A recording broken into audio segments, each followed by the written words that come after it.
Water-Right Technologies, proud to provide the technology for championship ice at the Scotties Tournament of Hearts and the Safeway Championship.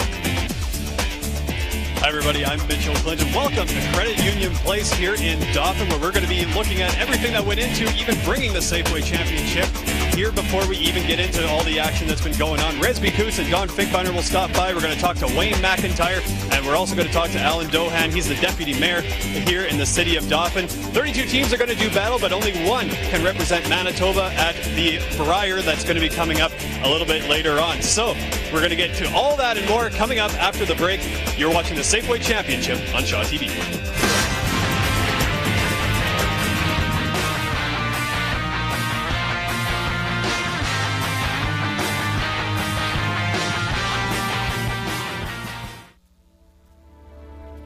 Open Nature, made from natural ingredients, exclusively at Safeway.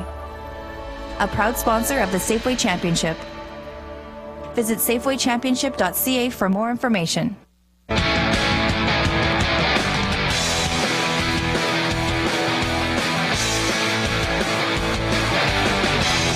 Geldwin Windows and Doors. Reliability for real life. Granny's Poultry, a local farmer-owned cooperative, is proud to support Safeway Championship Curling. Good luck to all participants. Visit grannies.ca for recipe ideas.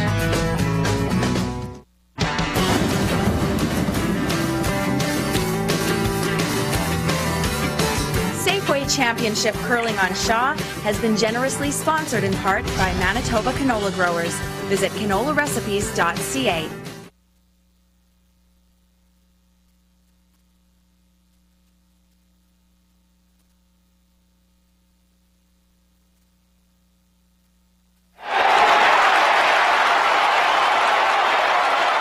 In his first 2 seasons of curling, Alex Marchand won 7 games. 8 games.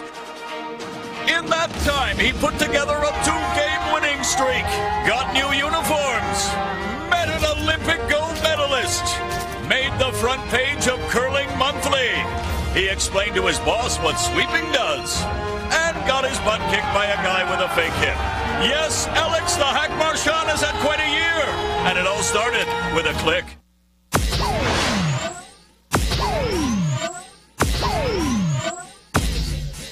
Safeway, proud sponsor of the Safeway Championship.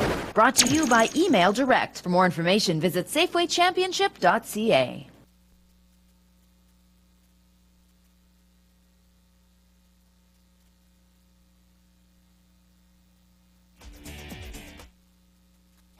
And welcome back to the Water-Right pregame show here on Shaw. I'm here with Wayne McIntyre, the facilities supervisor here at Dauphin at the Credit Union Place. And Wayne, so I guess talk to me about the changes. Obviously this is a hockey rink turned into a curling rink.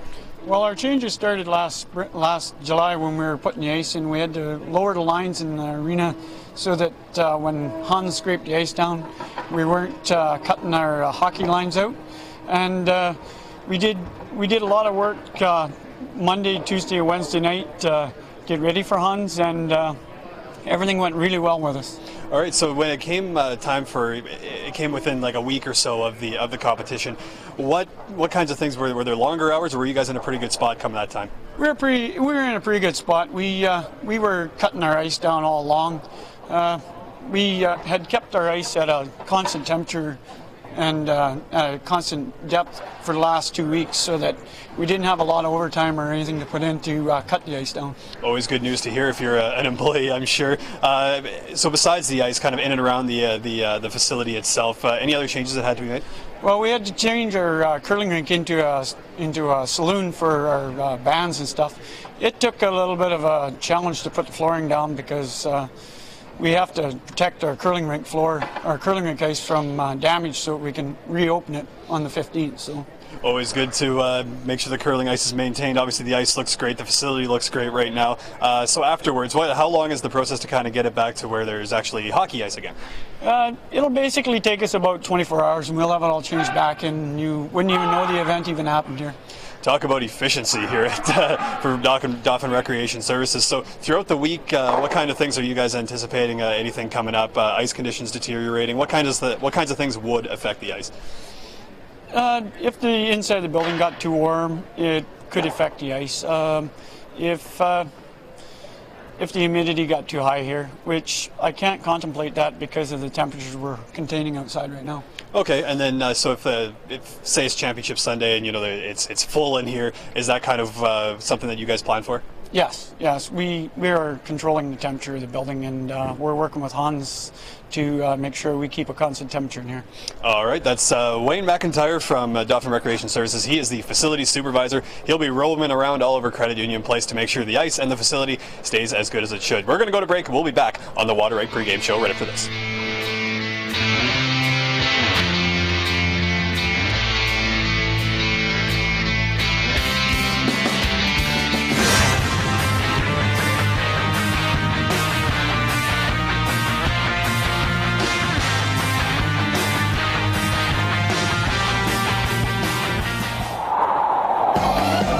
Come on, Goldie, really put your hips into it.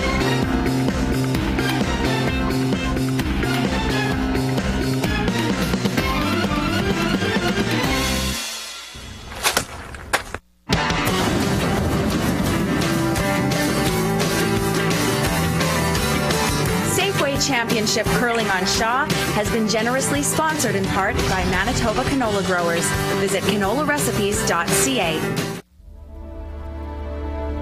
Open Nature, made from natural ingredients, exclusively at Safeway. A proud sponsor of the Safeway Championship. Visit safewaychampionship.ca for more information. Granny's Poultry, a local farmer-owned cooperative, is proud to support Safeway Championship Curling. Good luck to all participants. Visit grannies.ca for recipe ideas. Future kings and queens, find your way somehow in sight and mind. We will find a blessing or a curse. Waiting in the wings, and we will see. We will be the sky's splendid sand of dreams and trees. Quicksand and falling stars. Open up your eyes and find your way.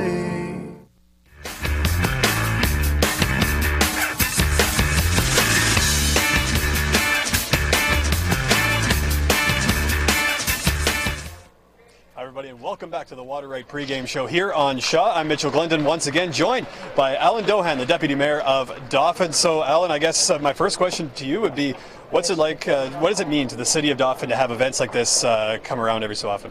It's a great opportunity to showcase our community and show the rest of Manitoba and Canada that our facilities, our credit union place, our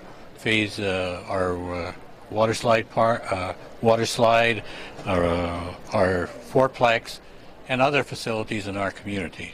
It's too bad that it's in wintertime, but it's a great time to come to Dauphin and spend a few days. That's what that indoor wave pool is for. You know, you don't have to be outside to get a nice little swim in. I might have to hit that up before the week is over.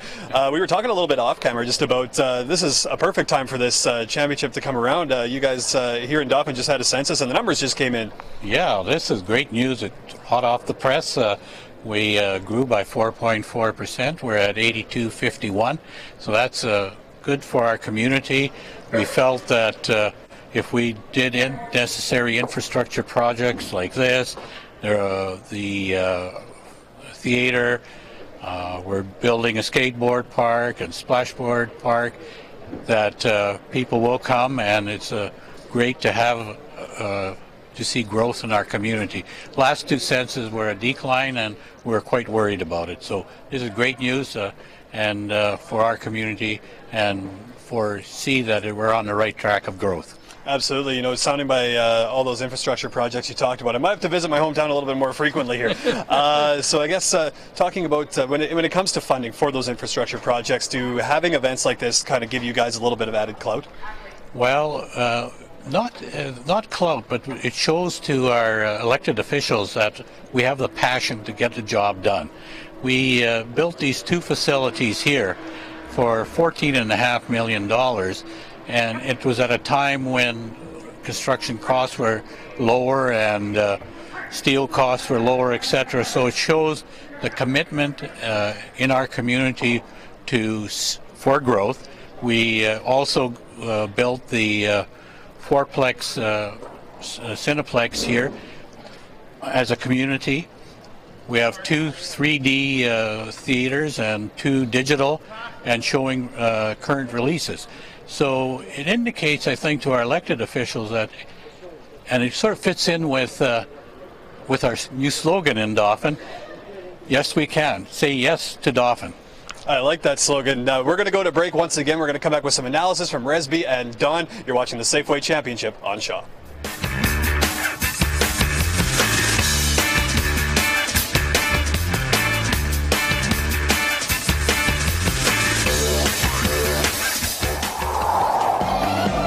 Come on, Goldie, really put your hips into it.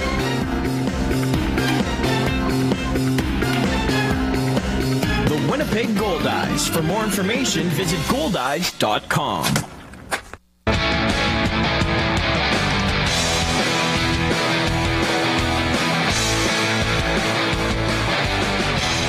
Geldwin Windows and Doors. Reliability for real life.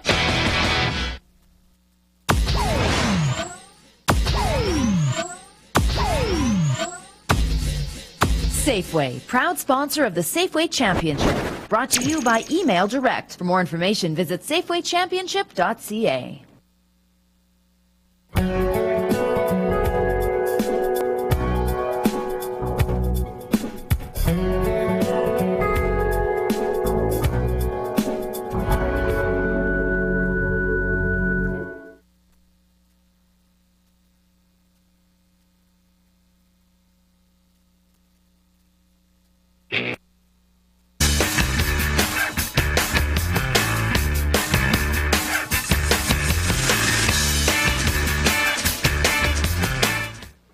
Hi, everybody. Welcome back to the Water Right pregame show here on Shaw. I'm here with the two voices that are going to be coming out of your television sets over the next little while. Resby Coots on my left, and then on my far, far left is Don Finkbeiner. He'll be doing color. And I guess, Resby, to start it off, Richard Muntain, Jared Kolomaya, two names that people may not be too familiar with. So what kind of teams are they?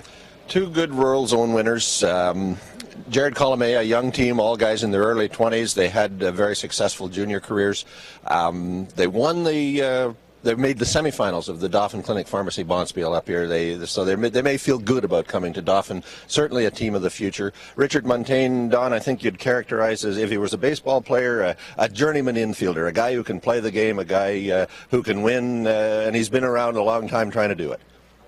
Yeah, that's right, and it'll be very interesting too, because both of them, this is probably the first time on television too, and they're being mic'd out there, and this is the provincial playdowns too, so we'll just see what kind of pressure they're under on that kind of thing too. So the first game is always really interesting to see how you unwind, but as I say, it'll be key because they're being on television, and we'll just see how they react to this. It's their moment of glory, basically, on television. And I guess being a young team and coming into an event like this, once again on TV, are there any adjustments that you kind of think about beforehand? You know, do you kind of mute yourself a little bit and kind of just focus on the game itself, or what kind of changes would you like to make? You know, I think the key is to ignore it. And I don't know if you can, but if you can ignore the situation and play the game the way you always play the game, that's the key. And then coming into Dauphin as well, you know, being familiar with the ice like one of these teams are, you know, does that help as well in terms of confidence? Well, mind you, this ice here is as good as it gets. This is a lot different than curling club ice and that kind of thing. You're going to see a big, big difference. This is perfect ice. This is consistent ice. You cannot play curling club kind of games on this ice. You got to change your strategy accordingly a bit. This is fabulous curling here, and the ice reads perfectly. And for both of these teams and all of the other 30 teams that are involved, it is a long week. So how do you kind of stay focused and kind of stay out of all the other distractions, let's say, that go around with an event like this, and just focus on curling when, you know, for a lot of these teams, it's their first time here? The key is exactly as you say, is to ignore the event to the extent you can. And I don't know if that's possible, Don. You're part of something, in Kolomaya's case, that you've dreamed about playing in for the last several years as you got a little bit older. But you got to play the game, and then you got to get away from the event. All right, and then before we go to break, we actually talked to both Richard Muntain and Jared Kolomaya, so we'll get their thoughts and see just how smart Resby and Don are. Questions are brought to you by Geldwen Window and Doors, reliability for real life. Jared Kolomaya, we're curling out of the Stonewall Curling Club. Playing third is Neil Kitching, playing second is Kennedy Bird, and throwing lead rocks is Daniel Hunt. Hi, my name is Richard Muntain, the skip curling out of the Pinawa Curling Club. My third is Mike McCoggan, my second Justin Rushak, and my lead Keith Doherty.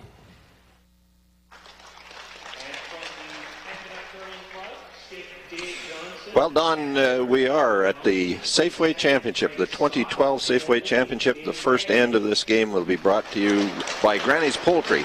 Great taste, healthy living. The opening ceremony, or the team introduction, is just now underway, Don. An exciting moment for Jared Kolomaya, 4 young men who've been piped into junior championships before, but this is the show. Yeah, that's right, and I'm not sure whether they've actually played in an arena setting before in this too, because this is big time. And of course, you got people in the stands. You're being the key that we talked in the intro is that you're being mic'd on for television, and that is a huge step for somebody when you all of a sudden you've got your Andy Warhol, you're right out in there, and how do you react to that? Sometimes you change your attitude. Or play for the people that are listening to you, or to play like you would normally play, like how you would talk with your teams. It's really quite a challenge in a way, and it's a psychological barrier, which we'll just see how it unfolds, or actually for both teams. You know, the first test, the new system has been in place now for a couple of years. The draw to the button for last rock in the game, and that would be the first test for these two teams, and both of them passed that test. They have their period of practice, and then one draw to the button for the hammer. Richard Muntain did an outstanding job. He actually bit the button about half onto the button, which put a lot of pressure on Jared Kolomaya, and then Jared, with his draw, basically covered the pinhole. So they both passed the first test of being in the setting.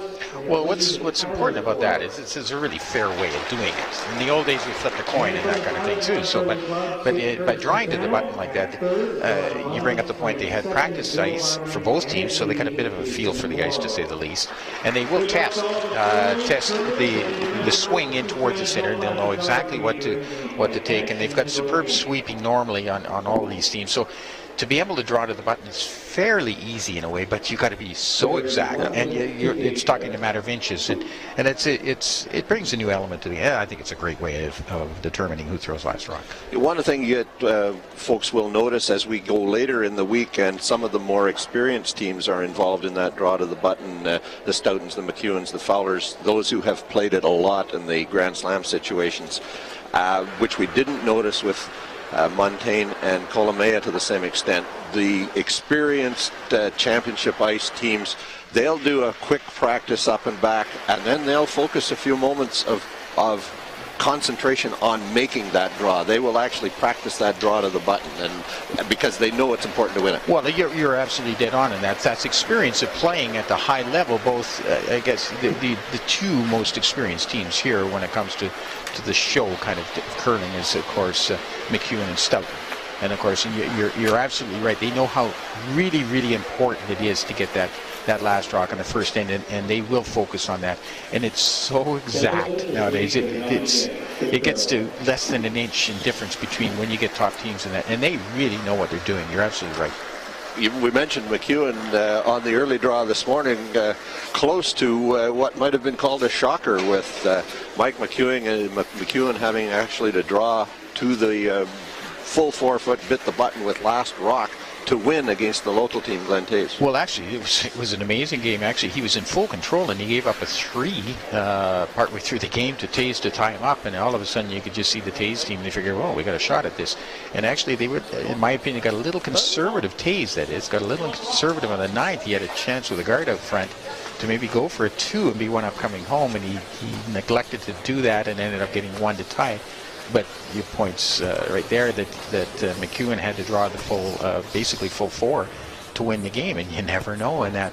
And here's McEwen is arguably the best team in curling. This first end of the Safeway Championship, the game between Richard Muntain and Jared Kolomaya, is brought to you by Granny's Poultry. Great taste, healthy living. Muntain, of course, throwing first rock. As we mentioned, Jared Kolomaya covered the pinhole with his draw to the button to win the hammer. And Muntain lead Keith Doherty starts with a draw sliding into the rings.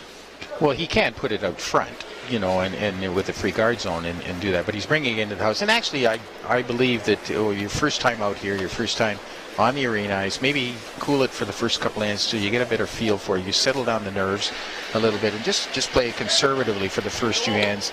Also get a chance to check out the opposition. I'm sure that if they've played each other, it hasn't been too many times, and they just want to see how the other team throws. And so to keep it really wide open in the first end, first couple ends, maybe is not a bad idea. We'll see from that first rock in the rings a series of hits to open the end. Daniel Hunt makes the in-turn hit. Keith Doherty will follow, also throwing the in-turn. But again, without the guards out front, it'll be just a simple end here, just to settle down, check the ice out a little bit, and see, just get through the first end. I think you see an example right off, Don. Keith may have turned this rock over just a little. Yeah, he rolled that, and looks like it's just going to creep out. But you're right, with an in-turn shot there, he sort of rolled his wrist a little bit when he let it go and got it inside, and it will move a bit. Plays to the advantage of the Kolomaya team, no longer having to play in the center of the rings. Jared asks his lead, Daniel Hunt, to go to the outside in the rings. Well, this will also give us a chance to see the swing in the ice, and you can see the movement. And already you can see how it's come off that center line, and it's starting to move very quickly on that. And this is where all 4 players on the team have to be alert to the swing on the ice, but you can see that's a good 3.5 or 4 feet of ice it's taken. Excellent draw just in front of the tee line, and Muntain asks his second man, Justin Reeschek, to remove it, and he'll play outside in.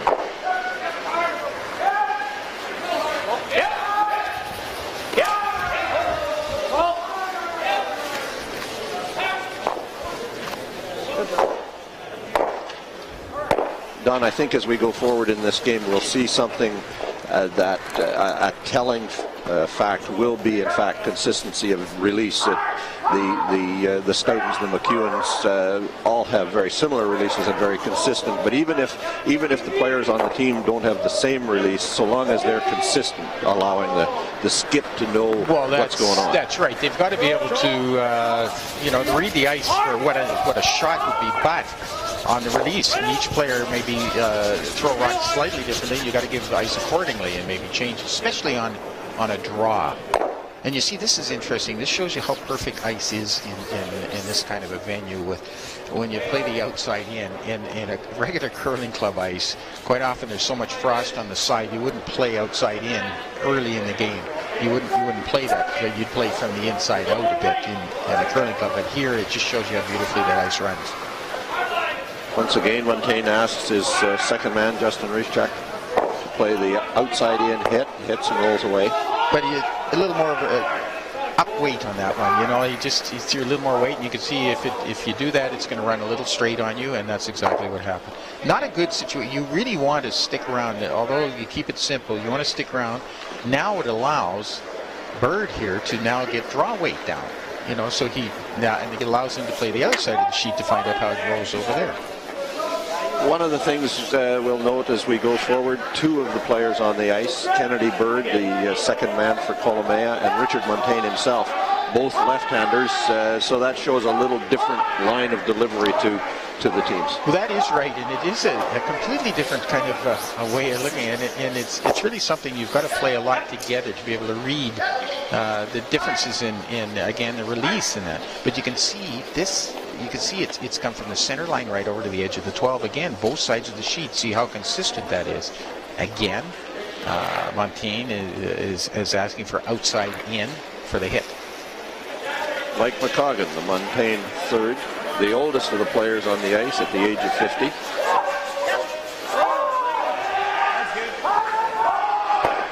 And he gets the nose hit. Nice, good nose hit.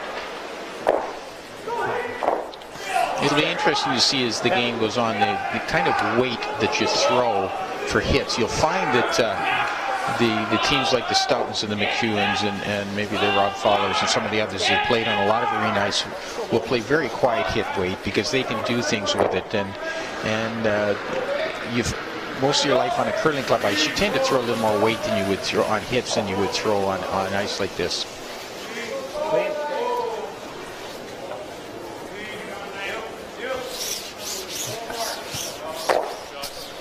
That's a little better controlled weight on that shot. One of the things that these young men all have so far, we've seen consistent rotation on the rock, another very important fact in the consistency of results. Well, that's right. In the past, a lot of players, they'll throw sometimes just more of a spinner of a rock, and the spinner of a rock that we would call a spinner will not curl that much.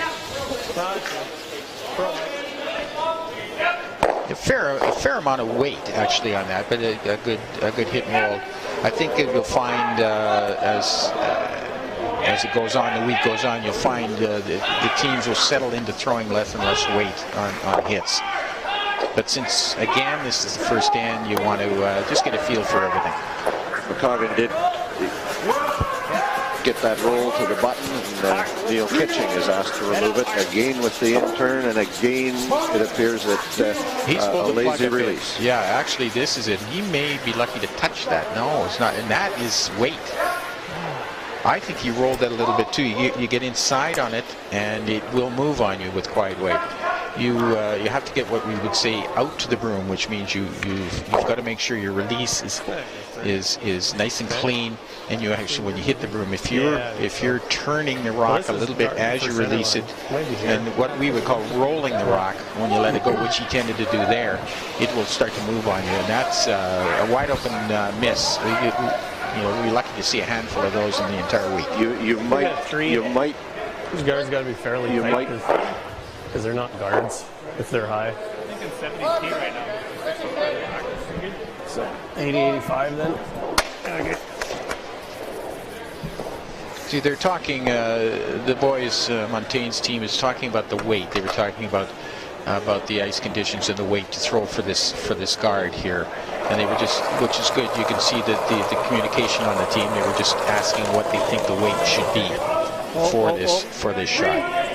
So Muntain has a scoring opportunity now that he may not have expected, set up by that the hit and roll from the outside by third man Mike McCoggan that rolled right to the button, and Muntain, the left-hander throwing the guard, over curls just a little bit. Leaves Kolomaya the chance. Yeah, but it shows you how much the ice is swinging. So now they're sort of calling you'll see what he's saying, calling a hit and roll a bit, but they may they're just what Harry's asking his teammate in the hack to see what kind of amount of rock they're showing. With the right weight, I think Jared is thinking that he can play that swing and get a little bit of roll behind that guard. It wasn't quite perfectly positioned. Well, the way Muntain's rock came in on the draw, if you play just through the house weight enough to get the rock through the house, you could probably swing in there and actually, as you say, get a little bit of roll in behind the guard, which would be a bonus. considering the wide open miss earlier. A big first shot test for the young man from the Stonewall Curling Club.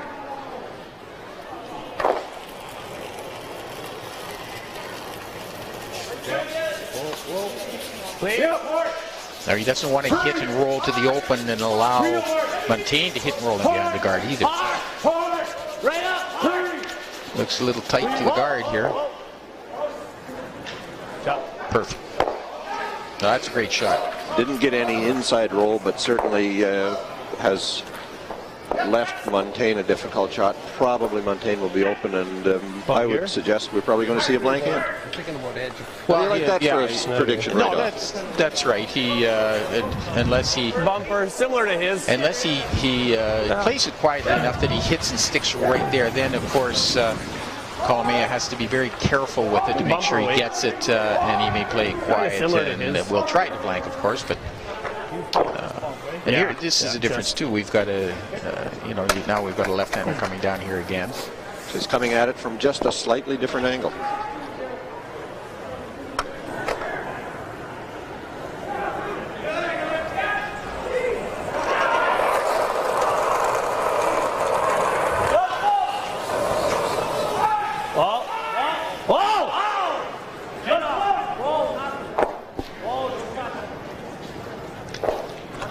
He looks fine. Is he gonna? It depends on how far he's gonna roll here. Nice shot. You can take less ice, I guess, on those ones because they don't move as much at the. So Jared Kolomaya has accomplished what he would have wanted at the start of this end. With the last rock in the opening end of the game, he is left with a open opportunity to hit and roll out, maintain the hammer, go into the second end, having successfully completed his first end of Safeway Championship curling. Well, obviously he does want to blank this, but he's got to be very careful. It's still the first end. He's got to make sure that he doesn't. He can easily get inside of it and hit on the nose, which is a tendency, and looks like he may be doing that actually. Or is it? Yeah, he is on the nose. He did get the nose hit. It is the end of the first end. Jared Kolomaya scores a single point. You're watching the 2012 Safeway Championship on Shaw TV and Westman.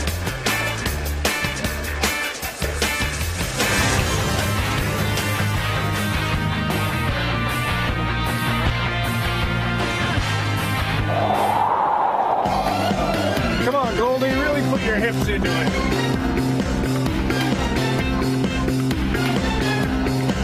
The Winnipeg Gold Eyes. For more information, visit goldeyes.com.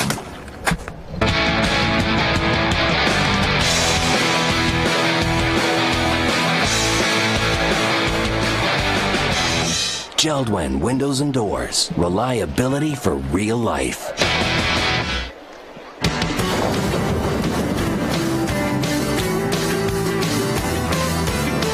Safeway Championship Curling on Shaw has been generously sponsored in part by Manitoba canola growers. Visit canolarecipes.ca. Granny's Poultry, a local farmer-owned cooperative, is proud to support Safeway Championship Curling. Good luck to all participants. Visit grannies.ca for recipe ideas. Open Nature, made from natural ingredients. Exclusively at Safeway. A proud sponsor of the Safeway Championship. Visit safewaychampionship.ca for more information. Nope. When talking to your dentist, it's important to be candid about your medical history. Some procedures, such as heart surgery or joint replacement, can dramatically affect your dental care. Wherever possible, complete your dental treatment first. Only your dentist has the education and expertise to diagnose and treat all of your oral health needs. To find out more, visit manitobadentist.ca. Talk to your dentist. Good for you. Good for life.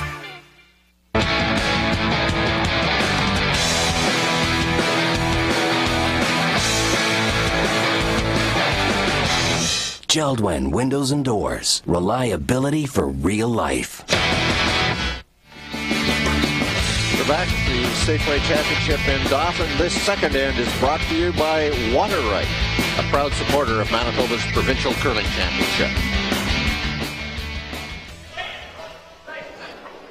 Jared Kolomaya scored a single point on the first end, attempting to blank. Nose hit, stuck in the side of the rings, and so he opens the second end, asking lead Daniel Hunt to play the draw. 2-3. Just tight, guys. Wait real, yeah. I got that. You let it work a bit. Well, it looks like they'll be playing the Rocks out front now. I would think they're trying to get something going here a little bit. Again, with the free guard zone, that makes the game a little more interesting than the first end. Keeping it first end was a little fairly conservative. Well, Kolomaya's team made those two perfect draws to the outside edges. They put them on the tee line on the right-hand side. They put it on the tee line on the left-hand side. So they got rid of the worry about whether we really know for sure what the draw weight is. So they're completely prepared to play the draw game now. Absolutely, and of course you can see from those shots you can see how much the ice will move in here. It was moving 5, almost 6 feet in there, and you can see on this one here, you can see how easily now it swings beautifully in there. Keep going. Throw. Well, Don, as we talk about that swing in the ice, we're going to do a Reading the Ice feature brought to you by Safeway, ingredients for life.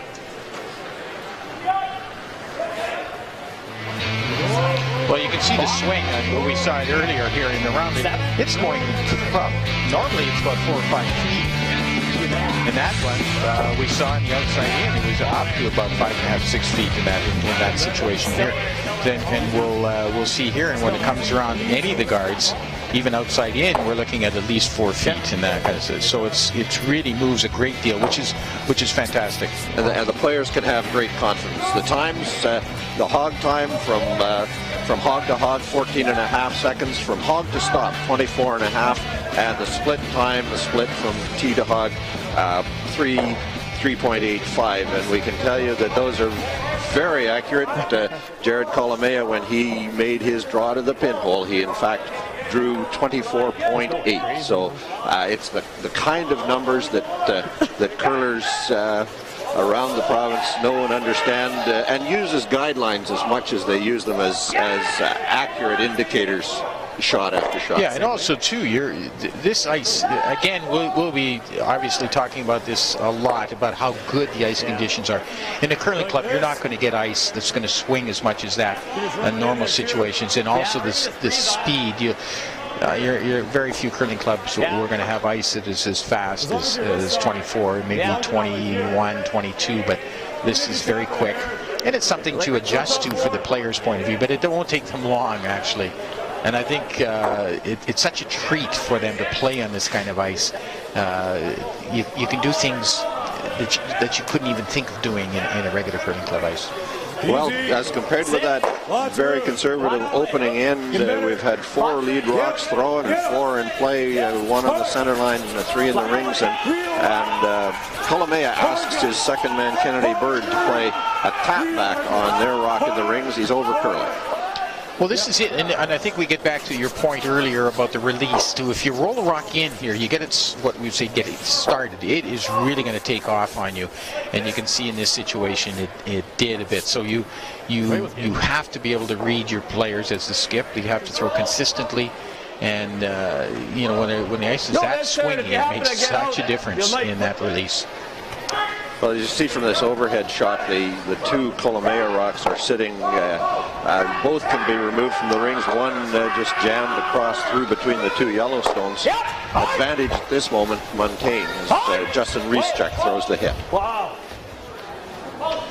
Yep. Whoa. Just a little flop. Whoa. Beauty. Well, that's actually it's a very, very good shot. And this is where it's interesting to see how you play. This is a game of chess, and on this kind of ice, you sort of have to play from the top back, and putting everything up front, sort of thing, which you can move back a little later, raise back. And this is where the experienced teams, like the Stoutons and McEwens and the others that have played many games on this kind of ice, they really know how to handle that. This is sort of new territory and new game calling for some of them out here. So it'll be interesting to see how they adjust. It is a game of chess. Those two Muntain rocks cornered on each other, so they can't play the top back to move the red back onto the shot stone, and Kennedy Bird is asked to remove the two yellows. Nice shot. Get.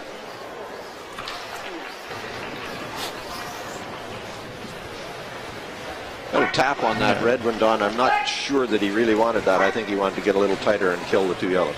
Yes. I like probably. But the way the ice swings in here with lightweight, you can do a lot with this, and so they can easily. What they're doing is talking about it now. They're just communicating with the weight to throw. They just got to make sure that also the sweepers have to pay attention to that too, to know exactly the kind of weight you're playing for a sort of a light tap back hit. Justin Reeschek playing a tap, hoping to roll across to the center line. No. He can make that roll. He's behind the guard. He's got a bit to come on. He's going to be fine for a straight back. Nice shot.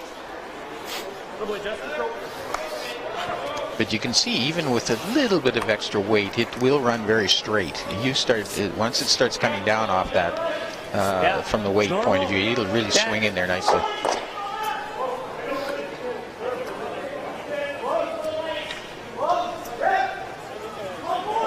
Neil Kitchen is Kolomaya third. Another in-turn hit that will remove a pair of Muntain rocks.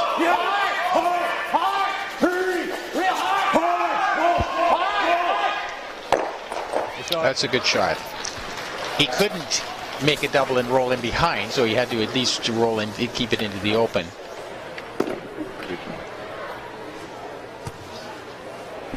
I think we can see that again. Just control, Mike. So a nice double, but you can see he rolled slightly to the left there. He could not have rolled in behind the guard to make that double. Running pretty straight now.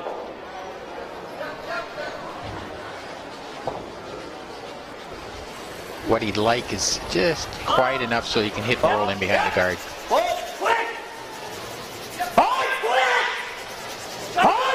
Mike McCoggan. Over curls, rolls out. Actually, a fair amount of weight too. I think that's, again, as the week progresses, you'll see teams throwing lighter weight on a shot like that where they can control, because you want that precision to be able to roll exactly in behind that guard, not just hit and roll, but you've got, that separates the super teams from the good teams. They need that exact, precise rolling behind the guard. And he had a fair amount of weight on that, and to come across the face and roll out, it's not a great shot. Kolomaya now hoping to get the hit and roll to the center line behind that guard. The first rock of the end, placed 3-4 feet in front of the rings and still sits there, but gets the nose hit. That's a good shot. He wanted to make sure that he stuck around. Hits and rolls out. It allows a free drawing behind the guard. Now a slightly more difficult hit and roll in behind the guard. This is Resby, this is an interesting way of playing a hit and roll. It's easier, in my opinion, to judge coming from the other turn than across the face. Across the face, it tends to ricochet off a bit. It's harder to judge the roll coming across the face of the rock. And especially when you throw the weight he's throwing. He's got a lot of weight, and it's too hard to make a precise hit and roll. And you'll find the other way, if you hit and roll, you get a piece of that rock, you can judge it a little easier. But Jared will play the same turn. He'll throw a little less weight. Mike McCoggan and Jared Kolomaya, you would call the two heavyweights on the ice today. Interestingly, Jared is a provincial bronze medalist arm wrestler. Mike McCoggan is a 20-year dirt track racer. So there's a couple of guys who are physical. I heard about the arm wrestling, and I took the liberty explaining that you thought you could whip him in an arm wrestle, and for the dirt bike that you were quite a dirt biker and could beat him in that too. So it's on the line for you later. See, he's got a lot less weight, easier to control. But still, see how it stays out. Leaves it out of play. Muntain will play a draw. He had to get a hit and roll there. Well, that's where I drew to the button, eh? to practice. Edge of 8. You heard Richard's Muntain's comment there. This is the exact shot he threw when they made their draw to the button for the hammer. The rock that he put on the front of the button was this draw. So we'll see if he can duplicate it in the second end, what he did at the end of practice. See, this is a good way to play this shot too. So if he comes around, so people might ask, why isn't he coming in with the other turn? Well, by coming in with this turn, if Kolomaya goes after it, he has to hit and roll into an open side. If the other way around, he comes in the other way, he can hit and roll in behind 2 guards rather than just the one. This way, Kolomaya would not be able to hit and roll in behind a guard. So this is a smart way to play this for Muntain.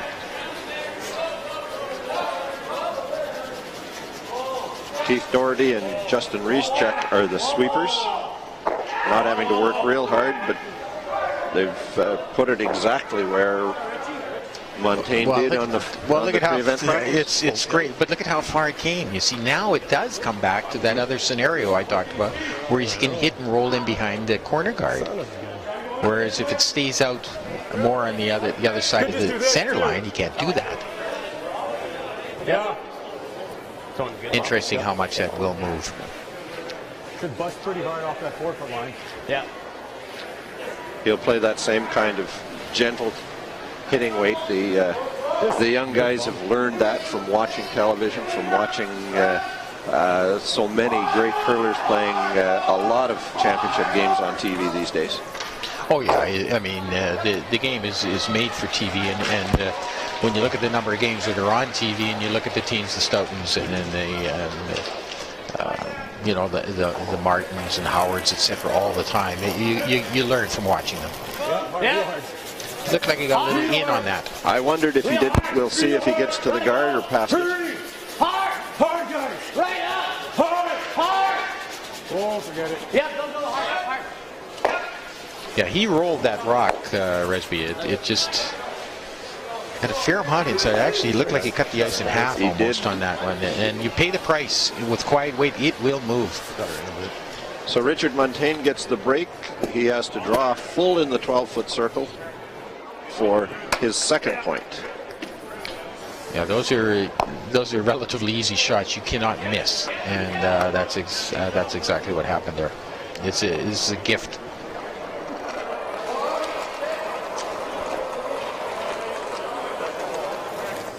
Again, the sweepers are Doherty and Justin Rieschek. Muntain hasn't given them a lot of work to do. Okay, got a little work.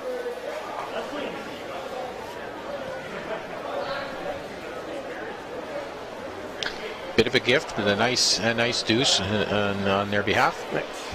Muntain and his Pinawa team score 2. The score is 2-1 after 2 ends. You're watching the 2012 Safeway Championship from Dauphin on Shaw TV and Westman.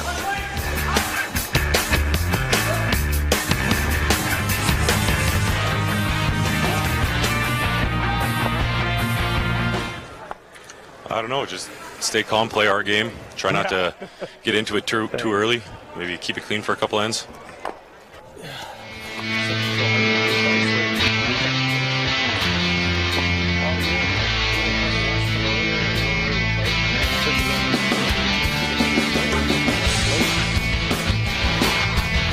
This end, the third end of this game from the Safeway Championship, is brought to you by McMahon & Yates, building across Manitoba.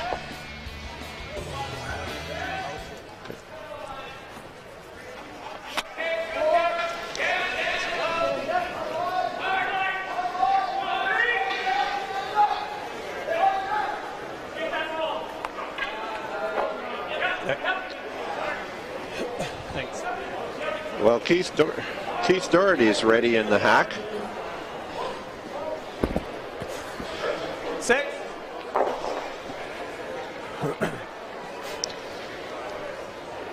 That was an interesting last end, and actually a bit of a gift when Kolomaya missed quite an easy shot and direct on the guard. Rolled that first drop. Yeah, exactly. But there were a couple of misses in both teams in a way on that kind of stuff, and they have to be a little more focused on their weight and the release in here, because there were a few sloppy shots in there. And that was an easy 2 for Muntain. And again, Muntain plays this end as he did the opening end. He puts that first lead rock in the 4-foot circle. This time, however, Kolomaya has elected to play the corner guard. It is interesting. He plays a very conservative game, but as you can see, he lets Kolomaya make the moves on this one, and he'll react accordingly. But normally you would see on the free guards, they put the first one out front, the first rock at the end. But in this situation, he hasn't. So now he's sort of setting the stage here. He's saying to Kolomaya, okay, you're the one that's going to do the gambling. I'll react to what you do and see what happens. Keith Doherty is asked now to place the in-turn centerline guard. Watch the line, guys. Through the first couple of ends, Richard Muntain curling at 94%, Mike McCoggan at 88%, Justin Reischek 100% so far, Keith Doherty at 88%. The Kolomaya team, Kolomaya, Kitching, and Bird all at 75%. The lead, Daniel Hunt, at 100% so far. That guard over curls. Yeah, the guard over curls. For most curlers, on what we would call nice swingy ice, like, it's very, very difficult to put on a perfect guard. It's much easier to come in behind the guard. And so the other way around, when you have to put up a guard, you can see the difference here. He threw a pretty decent rock, but he's a good foot too far off the line, a foot and a half actually. So it's tough on swinging ice to put on a precise guard. Leaving Kolomaya the opportunity to play that hit and roll behind what is effectively one of 2 guards. Nice shot there. Now you see that's nice controlled weight there. You didn't overthrow it, and that you can do something. The sweepers can do something with the weight. Keith, let's have a look at that again. You see just at the end, nice little roll. It does move beautifully in there. 6, little tight. It still provides the opportunity to come in and around and down to it. So it's not a difficult thing. Hard, guys. Whoa. Sounds coming back. Yep. Hard, Mike. Looks like it's pretty close to whether he shot or not, but a nice shot, but you can see how nicely it comes in there.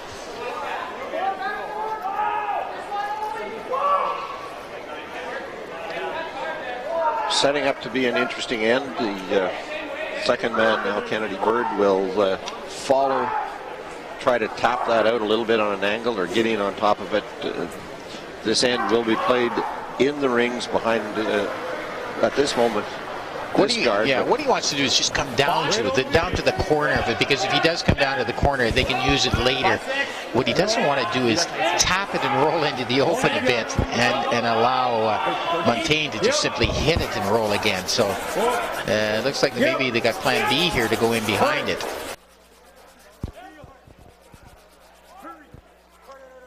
An important ability on the part of a skip to be able to change. Which is interesting, and there it goes back to again with the release. It depends on how he released. That rock should come in there a fair amount, which it did, but he may have gone a little further out to the broom. But that was certainly plan B, and about the hog line, they changed their mind on that, and it worked out reasonably well. A little tight. Gotta go for line a bit. Okay, whoa. See, they're calling for line already. Yeah. But it's weight. He's got a fair amount of weight on this. So there's a case where Richard Muntain may have noticed a little looseness in the delivery, but the weight offset it. Yeah, that's a really bad shot too, because that's a lot more weight than was called for. And again, this ice, it's beautiful ice, but you can't overthrow it at all on that. That's exactly what he did here. Kolomaya will follow with the same shot he attempted on the previous shot for left-hander Kennedy Bird. He's got a perfect setup now. If he corner freezes, he does not want to do what he just did either, and it's still a long way out. He wants to come to the corner of that.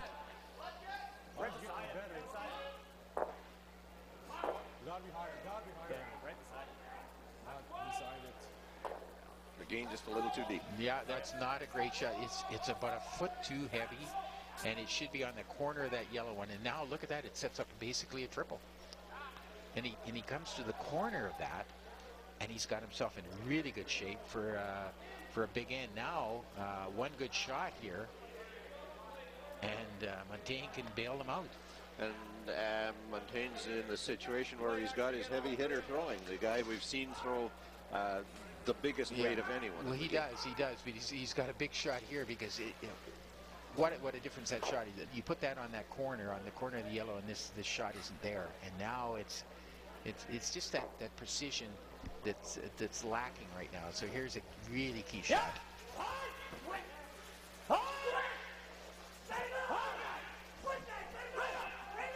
He's tight. He got inside on that one a little bit too, because that's pretty hard to do what he just did. It's just a question of the angles. He just didn't get the angle. Exactly. Kolomaya again has that opportunity to draw to the corner of the yellow rock. He avoided a bullet a little bit on that one. He's got to get onto the corner of that yellow one now. This is their third try at it. They got it. This is really key. Even if he's a touch light, gives him something to work with, but he can't leave it in the open. Clean. Where? Line for again.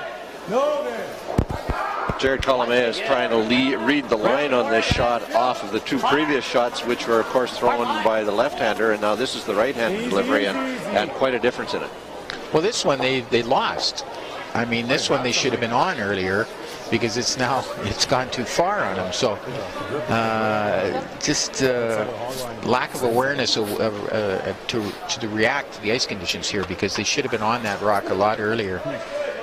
And that's where the lead and the second, the sweepers have to say, we're a little tight here on weight, and you gotta tell the skip that, because he's calling line. So these are communication errors that you got to be very, very careful with. Muntain asks McCoggan to make the draw, and he won't mind getting back to the red stone. Well, this is a nice little pocket. He can't overthrow this either.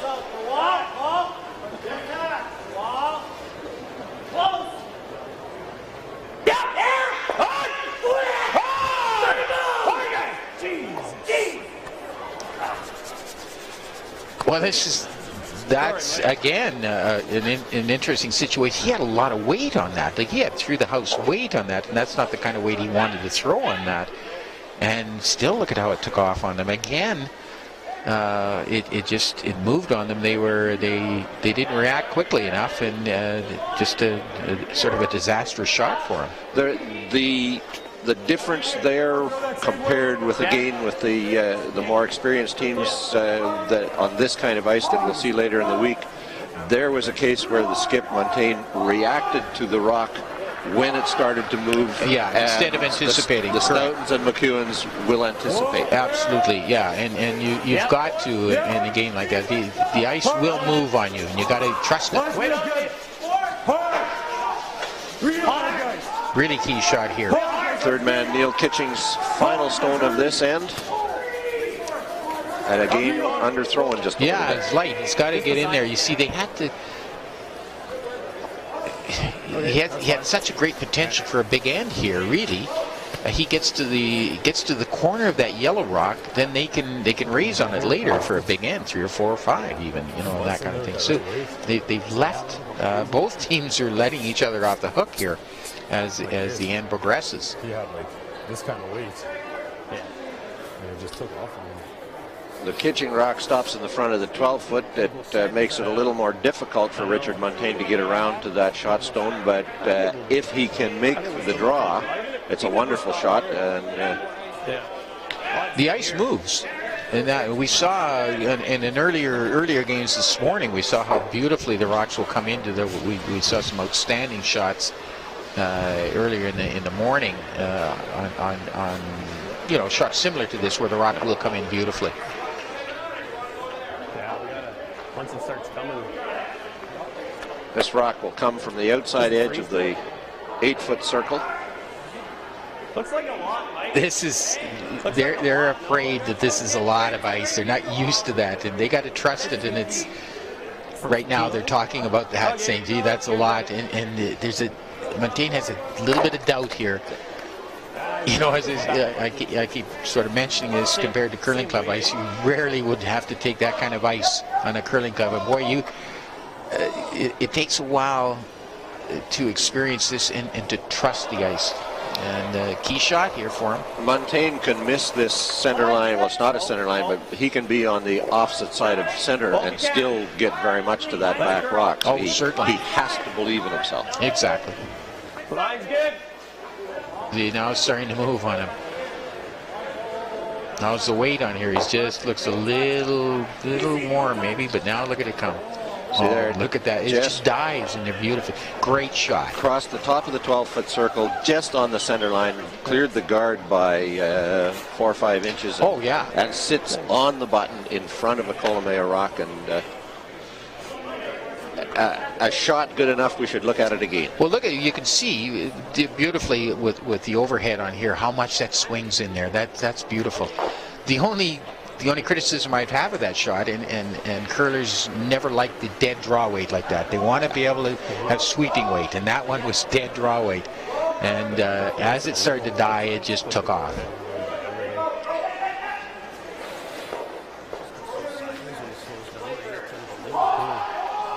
Kolomaya is going to play a hit to clear those two. It's really his only chance of doing anything more than having to draw to the pinhole. Well, it's a straight back. If he does a straight back, he looks like he can get back and get the shot rock. He may clear his own other one out of the back of the 4-foot.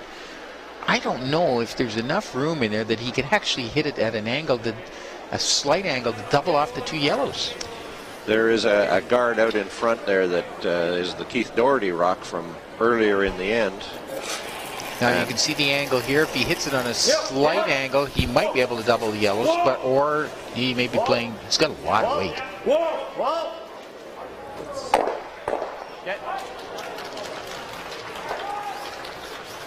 Good shot. He threw an awful lot of weight on that, so it was interesting. I guess we'll just take a look at this again and see how tight he gets in here. See, no, he couldn't have made the double on the 2 yellows because it actually was up against the top red one, so that ended that. But still a fine shot. The amount he cleared the guard by, he could have actually got closer to it and got more of a straight run back. True. So Muntain again has the same draw shot that he threw with his first rock. With a mile of ice there. And it's just, it's terrific. Look at the amount of ice that you take for a shot like this. Again, but full confidence this time. Exactly.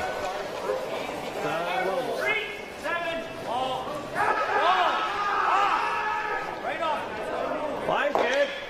Line's perfect. Just to it. Oh, it's gonna go yet. Hard. It's gonna be there. Hard, guys. Hard, right up.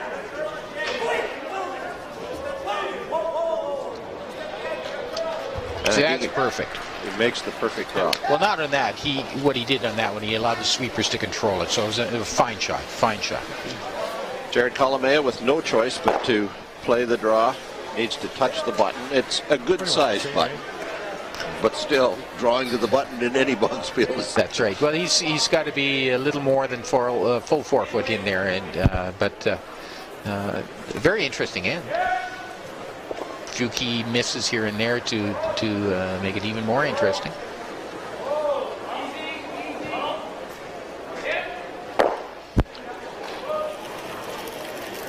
Kolomaya's sweepers are Kennedy Bird and Daniel Hunt. Line's hit. Yeah, you gotta go. Easy, guys. Line's line. Real hard. You gotta go. Gotta go hard. Line's great. Real hard line. Hard line. Line's Real hard. Hard. Wait on it. Go back yet. Go back in. Go back yet. He makes that draw. Rubs off the Muntain stone. The score is 2-all after the third end. You're watching the 2012 Safeway Championship on Shaw TV and Westman. Earlier, we had a chance to talk with Richard Muntain.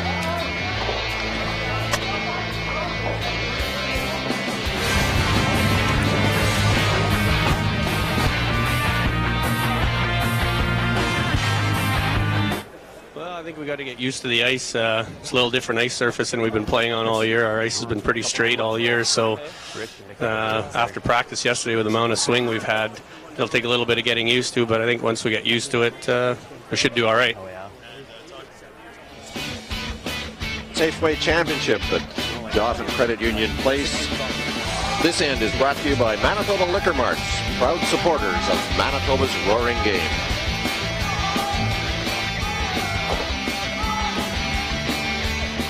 Well, it was good comments in the interview with Richard Muntain about getting used to the swing of the ice. Well, he certainly had to there, and it does, as I've mentioned many times, it does. It swings so much more than normal curling club ice, and you, as he mentions, you have to get used to it, and you have to trust it. 2-all after the third end.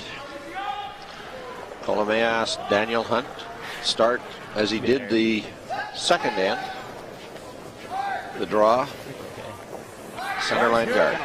Of course, Kolomaya, he'll play the first ones up front, whereas contrary to Muntain with last rock, will Muntain, if he has first rock, he'll throw it into the house. So just the opposite type of strategy for the first few rocks. Virtually identical result from Daniel Hunt as on the second end as Rock was cutting the center line that end. This time he's just almost across it, but excellent center guard weight. And Muntain immediately goes behind it.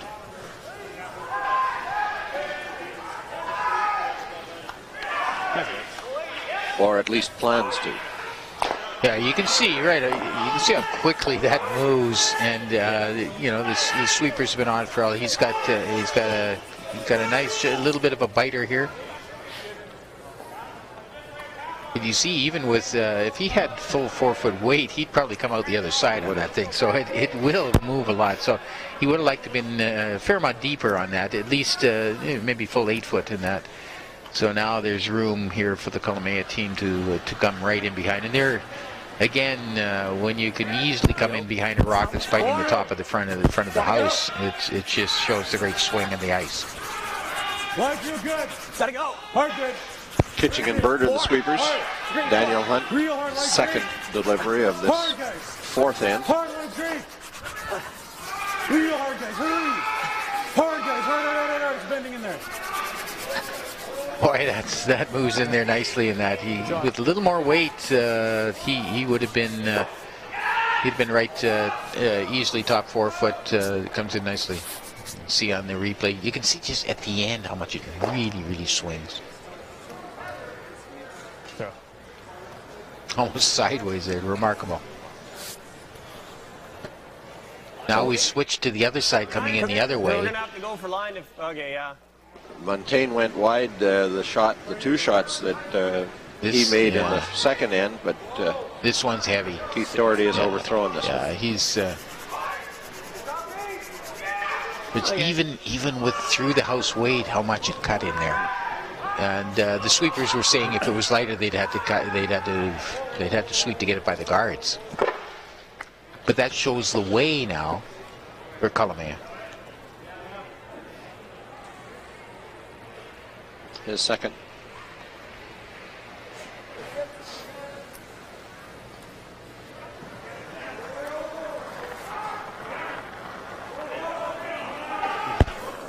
Go.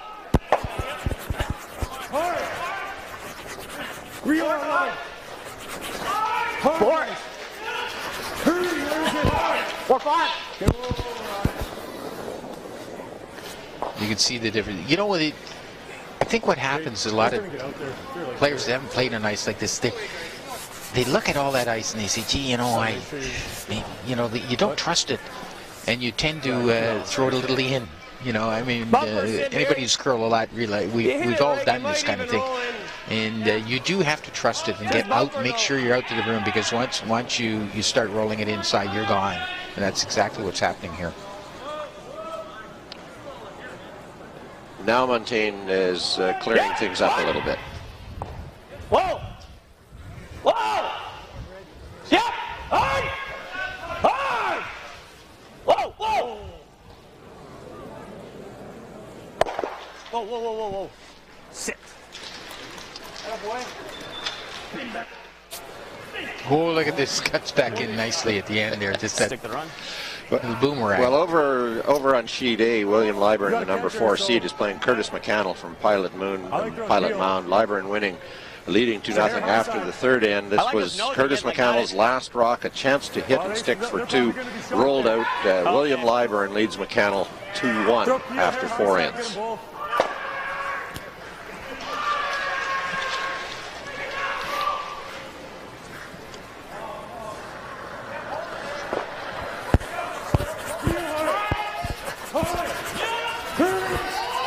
Neil Kitching playing a straight back. Nose hit, bang, bang. Nice shot. That's fine. Close. And I would hazard a guess that red lies 1. 2 biters. Well, it's fairly tight on that. Just a hair tight. You're doubting me. No, it's just tight.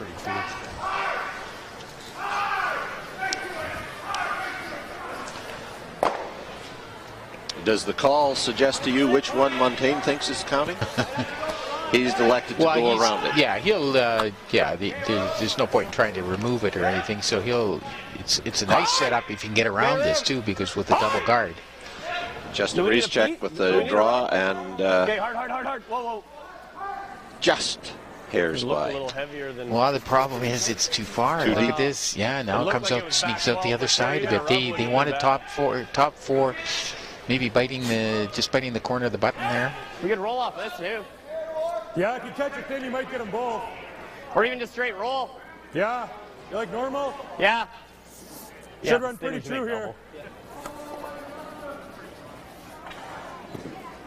Kolomaya asked Neil Hitching to play the hit and roll. The double kill is there.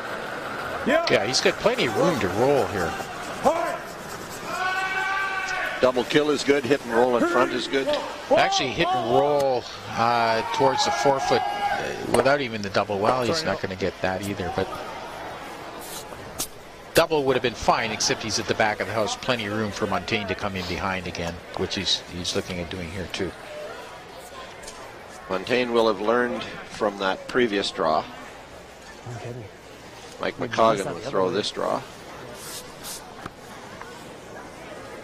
It is really, really tough for teams that haven't played too much on this ice to really realize how much it will move, and it does take a while to get used to. For both of them, it's not a situation that's bad right now because they're tied. You know, if one's way down on the other one early, it makes a big difference. But now, either team that gets through this game will have learned a great deal about what the ice is really capable of doing. Whoa. Just swooping in past that it's just guard. beautifully coming in. But there. again, that's dead draw. But look at that; it just comes in there nicely. you'd be happier if that was on the front of the button rather than on the back of the exactly. If you know it's really close to getting everything. Kolomaya is saying he can play a double raise. There's a guard outside the biter on the. He can do that, and he actually could make a double raise, double takeout. If it's lined up nicely for them. Yep. Hard. Real hard. A little inside. Yeah, he really rolled that. Keep going. Oof. A little fortunate to get the back one of that, but he did. Yeah, that not a good shot there. All right. Just cranking them. Just crank that one hard. They're like center of the rock and cranked it. Yeah.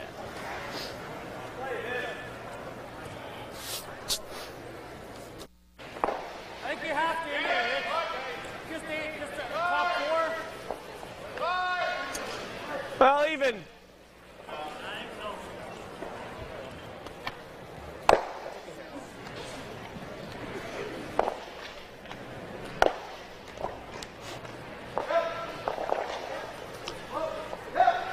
Muntain asked McCoggan to follow his first draw with one virtually identical. Yeah, come right down on top of it.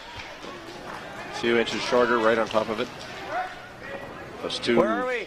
Kolomaya is going to play the double kill on, or the double run back on those two guards. Yep. See, they're looking at plan B here, coming in behind their own.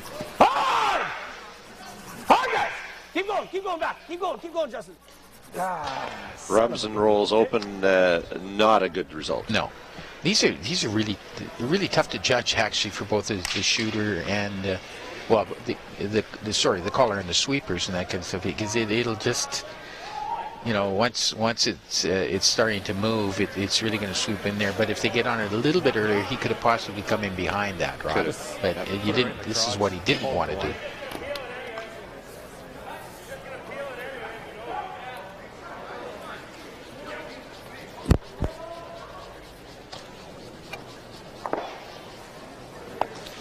Kolomaya will play a draw to those two.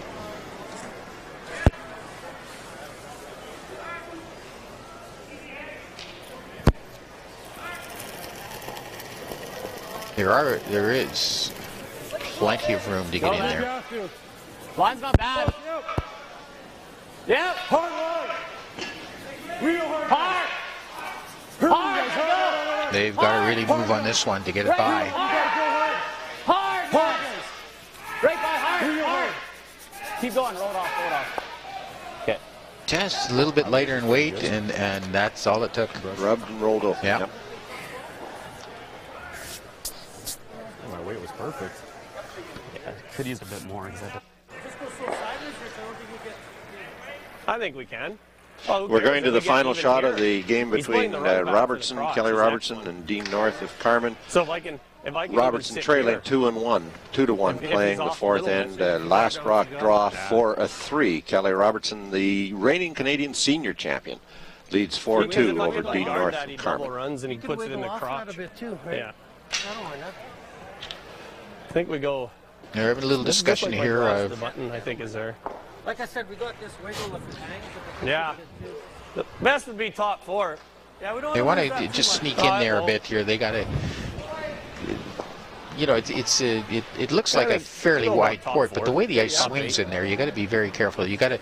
You mentioned earlier about the top teams. You have to anticipate the roll. You can't wait until it starts to move and react to it. You got to anticipate the movement on the ice and that kind of stuff too. There is a fair amount of room to get through there, but because of the swing of the ice, it's very tricky.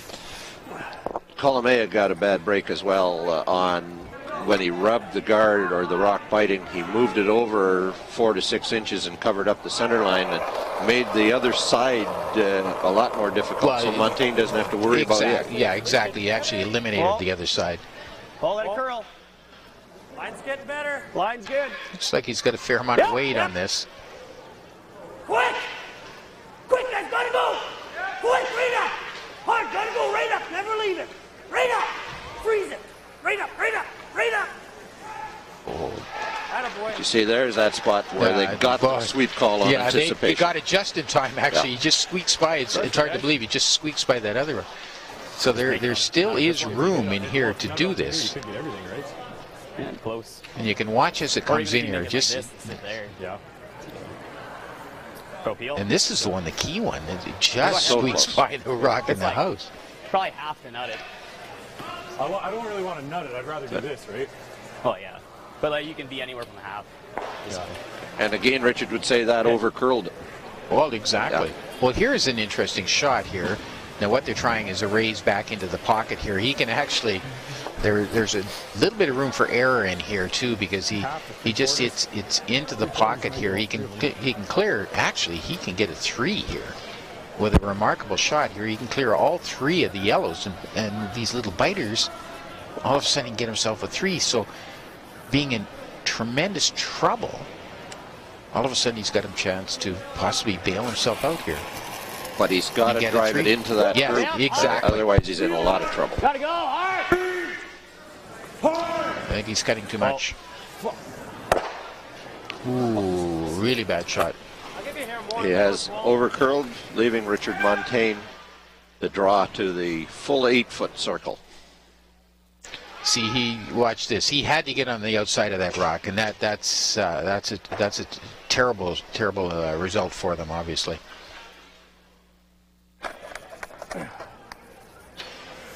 Richard Muntain in the hack to throw a draw. If he can stop it in the 8-foot circle. he takes a 4-point lead and in a this would 2-2 tie. blow the game wide open here. Plenty of blacking, that's for sure. The worst thing he can do is roll it and go on the front. Can't hurt it. And actually hit the front. Hard for line. Just clean then. Yeah, you okay? Can't hurt it, guys. Right up. Right up. Can't hurt it. Oh, he's got a fine shot. Attaboy. Muntain and his Pinawa team draw to the 4-foot circle for 4 to take a 6-2 lead. You're watching 2012 Safeway Championship on Shaw TV and Westman.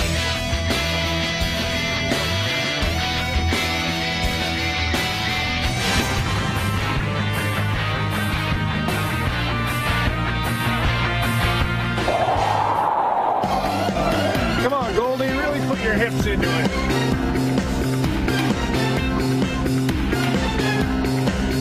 Winnipeg Goldeyes. For more information, visit goldeyes.com. Granny's Poultry, a local farmer-owned cooperative, is proud to support Safeway Championship Curling. Good luck to all participants. Visit grannies.ca for recipe ideas.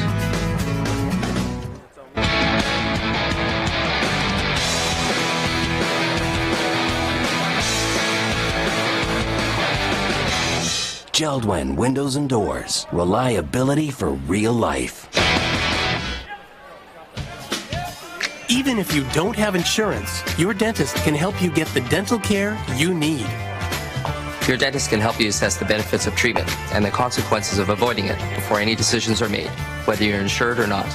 Only your dentist has the education and expertise to diagnose and treat all of your oral health needs. To find out more, visit manitobadentist.ca. Talk to your dentist. Good for you. Good for life.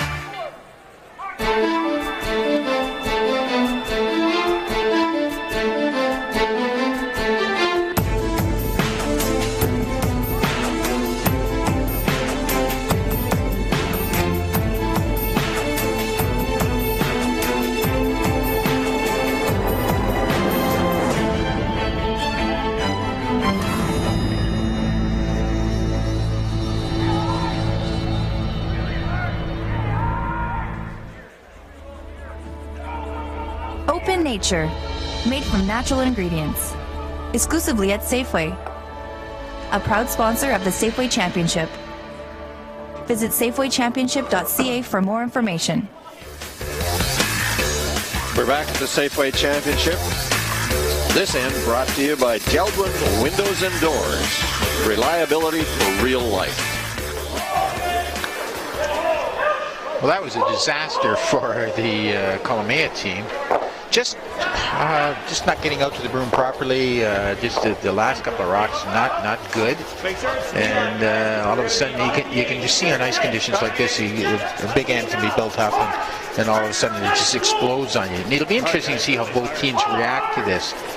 Now, where the young Kolomaya team, will they sort of fold the tents and just sort of just play through this, or are they going to just try and fight back? But just see how the spirits run in this kind of stuff. There's plenty of time, and as we see, it's not like it's ice that you can't make comebacks on. We've seen you could turn around and get a 4 or 5 ender right back if things go well for you. So they have to look positively on that. On the other side of the coin, Muntain, they have to just maintain their this lead here by just not doing anything really stupid to get into a really sort of clogged up kind of game. Try to keep it as relatively open as possible. And there's the key, isn't it? That Muntain's style is showing us a relatively conservative style, and he's done it again with this end as he would with a 4-point lead. He's put his rock in the rings. The key is not to go too conservative, not to kind of crawl right into a shell, and to take advantage of opportunities if they come to you. Oh yeah, it depends. We'll just see the strategy of Kolomaya too, because the very experienced skips know how to build an end properly and not panic and overreact to this 4-ender that he gave up. And we'll just see how you can't blow your brains out and gamble like crazy either. You got to do a logical kind of comeback. Yeah, we remind you, of course, that a 4-point lead after 4 ends, you've got lots of time. Any veteran skip would say, all we need is 2 and a steal of 1, and the game's back on. Well, precisely. That's actually the way you have to look at it logically. You got to get a deuce, and you don't have to get them all back in one end. That's for sure. But getting a deuce is really big, and then a steal. This is kind of ice where it's pretty easy to steal on if you just clog the house up a fair amount. So Kolomaya's put up the 2 corner guards. Strong sweeping there by Neil Kitchen and Kennedy Bird to get that second guard across the hog line. Muntain now has 2 rocks in the rings, and almost in a situation where sooner or later you start saying, now have I got too many in the rings? No, that's right, because the more he's got in there, the more there's something to come down to for the Kolomaya team.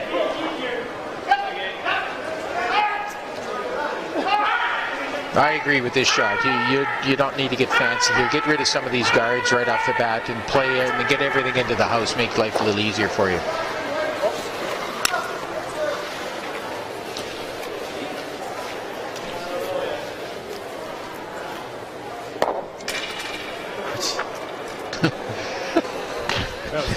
I had my head turned. Yeah, what happened? Well, he dropped his broom there, but just it didn't burn the rock anyhow. We're going to look at that again. Yeah. Well, he just gets a corner of that shot. You see, you almost you don't see that too often. You see it in hockey with hockey sticks, but no, he actually did touch it. Yes, he did. Yeah. Technically, that's a burned rock. The opposition could call him on it, I suppose. But the discussion would become, where was the rock going to go? And at the speed it was going to the wall. Yeah, it was heading out of town, actually. 3. Wait, kid. Wait, kid. We'll get this side of the yellow. Okay, you're good. But this is all right for Kolomaya. He's not panicking. He's just, let's get a few guards up front and see if we can work with something. And Muntain, of course, he wants to keep it as clean as possible up front now. This is the key guard to get rid of.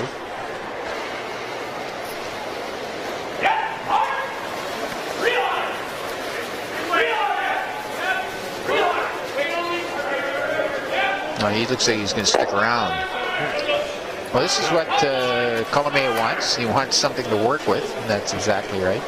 Yeah. He's got a guard he can work with. He can go wide to the outside, come around the guard to the rock, the Muntain stone on the tee line, and begin to build some kind of an end. Obviously plenty of room. That's the beauty of this kind of ice. You have ideal opportunity. If it's very straight ice, you get yourself, you're sort of in, it becomes very, very challenging. But in this, with the way the rock swings, the ice swings, you'll have plenty of opportunities to get rocks in behind. Now here he looks a little light. We're short of that.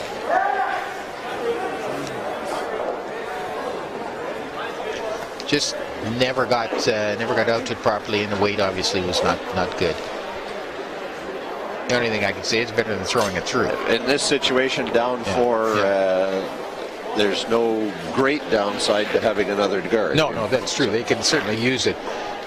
But McCoggan will now try to take away the opportunity. Muntain is asking for that same draw from the outside behind the guards into the top of the 8-foot, perhaps right back to the rock in the 4-foot. The only thing interesting about this is guards out front like that, you can come in either way, either turn, which is an advantage for somebody wanting to make a comeback.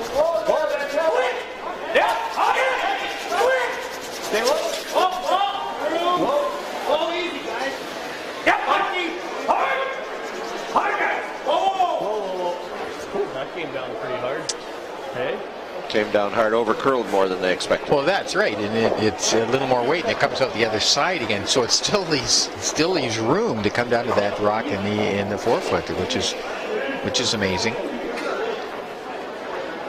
Again, Kolomaya's team is not trusting the ice just yet. They're not getting out to the broom properly on that, and they're releasing it a little inside, and it's caused some problems.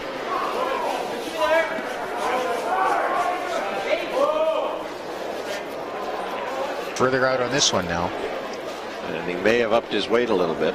Yeah, look at how straight it's running. There's a spot in there, but now it'll start to dive.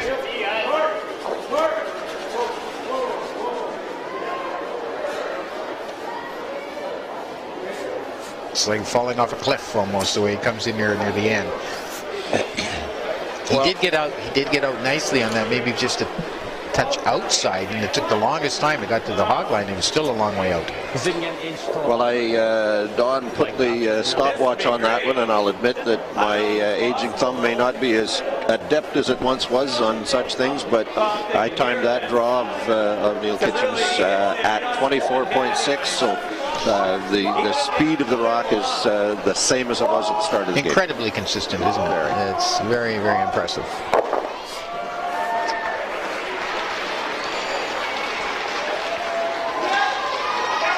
Sir Muntain here, he wants to come down to it, maybe just come, if he can get to the inside a bit. Needs 3 or 4 feet more weight than what he had on the first one. Boy, they got a lot of sweeping to do to get her by now. It's depends on his weight. He's got a fair amount of weight. Oh, there's an excellent shot. Actually, it's a great shot. That is just enough weight to keep it straight. If we've seen a perfect shot, Don, that might be it. Yeah, that is, and we'll just watch it again here. Just at the end, you can see how it's moving in there nicely. Precise weight for him on this one. That is, you're right. That is an excellent shot. He's effectively taken away the draw from both sides. You can't get back to the shot stone from either side now. You can come down to it. The only thing you can do is come down to it maybe and use it later. Now we got a crowd doing the wave over on the side here. Some young people from one of the schools clearly enjoying either the curling or the time off school, or maybe both. Or they think this is hockey.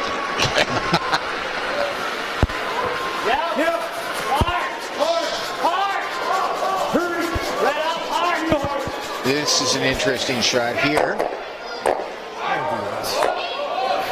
Well, that didn't do him a great deal of good. That couldn't have worked out gone worse, could it? Yeah, no, it spread them around, and they guarded even the one on the outside there. Gee, that was a tough one. We'll just see again how it sort of didn't work out very well for them. Because he can still get out of it by drawing. Well, I don't know, but it's not there. So he moves one rock out of play, and that was disastrous, actually. There, the shot's not there because that one's in. And if he misses that, it's going to miss it. Oh, right here then. What's wrong with this then? I'm thinking he's there.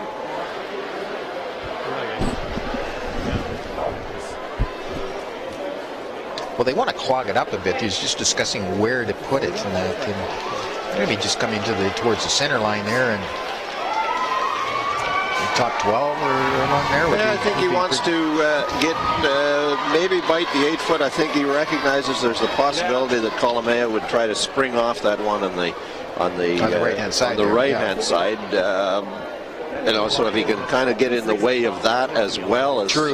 The draw. It's hard to cover all angles on that, but you're right. If he does get in there, it just Kolomaya has got themselves into a bit of a jackpot here, to say the least. So Muntain, sometimes these are too good, and you're sitting there and you're going, oh, now what you don't want to do is set up something bad in here, and coming in is fine, but you don't want to come in too far that all of a sudden he sets up a triple with a roll for shot. Or simply drawing to the back of the 4 foot, allowing them a pocket to draw to. You're in this situation better 4 feet short than 2 feet heavy. Well, he's certainly not going to be heavy. No. Yeah, keep going on the other side of the red.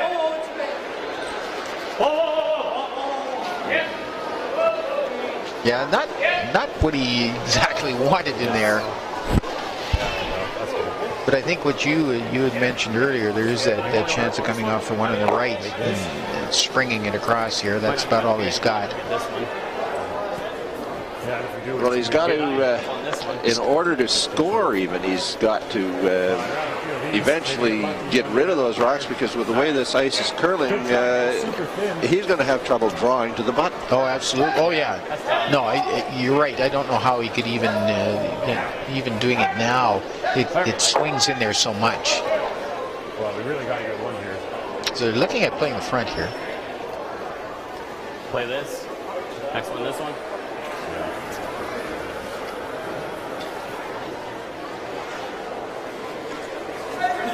This end has not gone the way the Kolomaya team needed it to.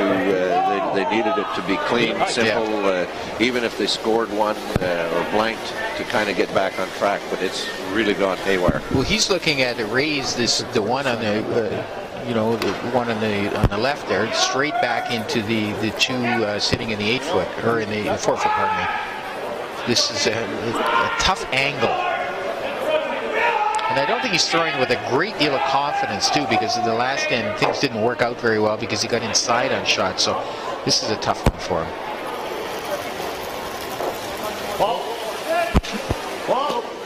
Well, we'll see. The intern hit. Got the outside edge of the rock. Too tight. And is getting absolutely no good luck out of anything. No, nothing is working for him on that one. That one, he kept the weight up because he'd been paying for the price of rolling and getting inside on previous ones. And this one, he puts the weight up a bit, and it just doesn't move on him. He needed a little less weight. And worst luck, rubbed that red guard, moved it over to the center line, and made the cluttered the center up completely. Exactly. So from Muntain's point of view, what are you going to? You want to block things off. You want to protect. But just see in the last one, you see it just doesn't come up on him because he's got a lot of weight. And then of course it hits his own and spins through there. It doesn't even hit the other yellow one. Well, actually, it may have rubbed it. Yeah, it just rubs it, but it's spinning, and by that time it's not good. And putting Muntain in the interesting situation of lying 4 and not really being sure what he should do. Yeah. Well, he'll take the situation. Absolutely. Let's put it this way. He's quite pleased to be in this strange dilemma. But we're in a situation at this moment where Jared Kolomaya is hard pressed to be able to score. Oh, absolutely, yeah. And I think all Kolomaya has, they got maybe a possible out or like an out to draw on the other side through the in behind the center guard to get to the button, or even raise back his own is basically what he's got. In the end, the run back maybe on the rock on the center line is all he's got. Yeah, otherwise it's like to draw through to the button. Believe it or not, he has to get really tight to the outside draw coming across there. Outside guard, I mean. Muntain goes around the outside. Well, he's plugging up the middle here a bit. Yeah, that center guard, maybe. So he's trying to block off that draw, or even the sort of the angle, the double raise here. So I think all we got is a raise back now. There is nothing but a run back, and it may not be a run back to score. It may be a run back to just simply jam and give up one. Yeah.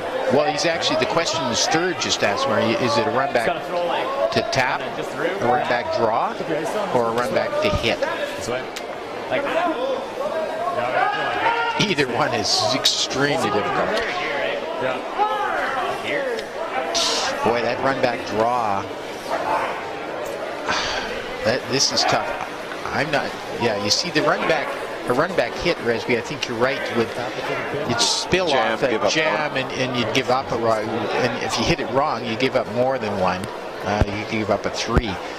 But a run back draw, what he's trying to do is actually raise this rock back with sort of enough weight to get it to the button to score 1. This is one heck of a difficult shot. Not a shot you want to play if you're up 7, let alone down 4, facing 4.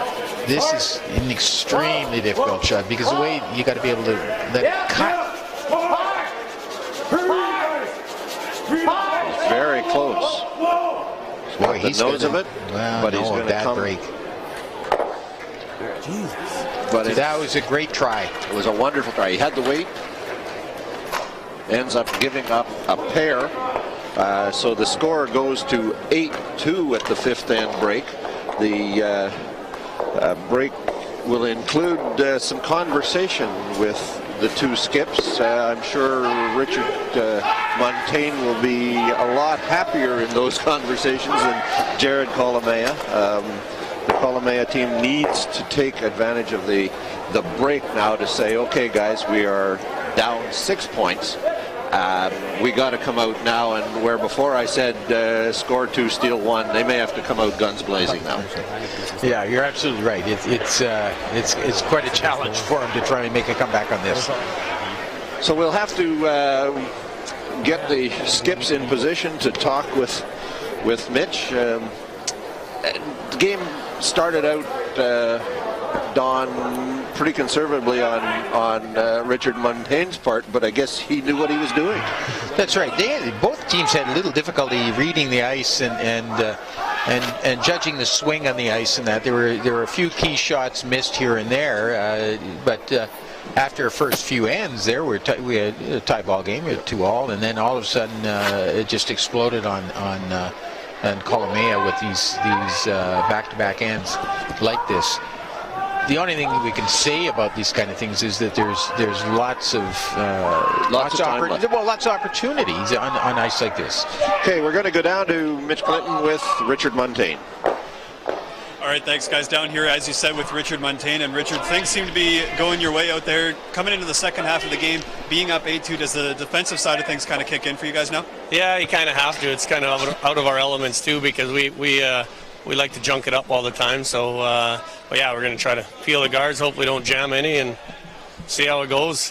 What's been contributing to your success with the hammer? You're able to pick up 2 and then 4 with the hammer, and then obviously the steal in the 5th. Yeah, I think the ice feels really good to draw on right now, so we have the feel of the ice and the draw and nowhere to put the broom right now, so things just seem to be working right now. Hopefully it carries on. And things do seem to be working for Richard Muntain. We're going to get him to step aside, and Jared Kolomaya is going to come in and join us as well. So, Jared, now that you're in and beside me here, Resby and Don upstairs saying a bit of bad luck for you guys in the first half of the game. Yeah, a little bit. We're not really playing our game out there. We're struggling a bit, having a tough time with the ice, getting the broom in the right spot, but hopefully get a deuce back here and make it close. And how does your strategy change going in? Obviously, is it something that's guns a-blazing, or do you kind of start chipping away at the start? I think we probably got to go hard for a big end here, junk it up lots, and hopefully crack a 3. All right, thanks a lot, Jared. And we're going to go to break here, but the fifth end break was brought to you by Manitoba's dentist. Trust your dentist. Good for you, good for life.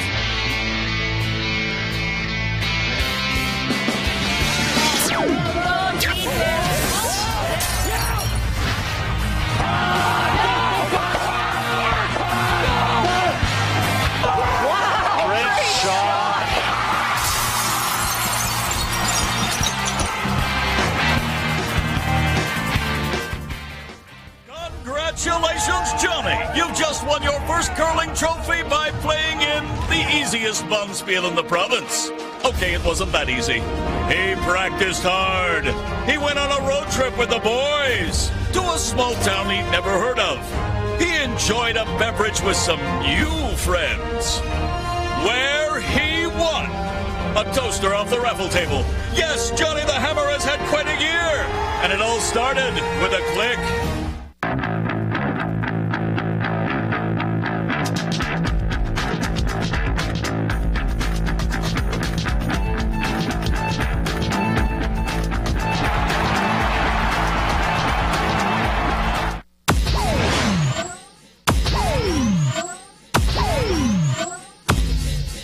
Safeway, proud sponsor of the Safeway Championship. Brought to you by Email Direct. For more information, visit safewaychampionship.ca. Granny's Poultry, a local farmer-owned cooperative, is proud to support Safeway Championship Curling. Good luck to all participants. Visit grannies.ca for recipe ideas.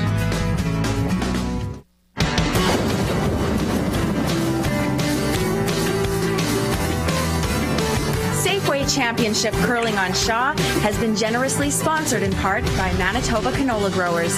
Visit canolarecipes.ca.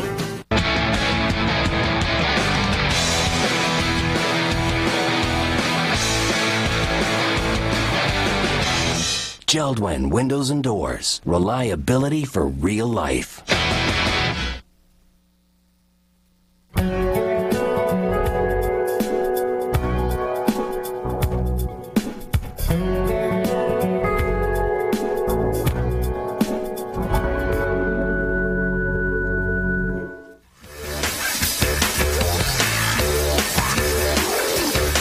We're back at the Safeway Championship at Dauphin Credit Union Place.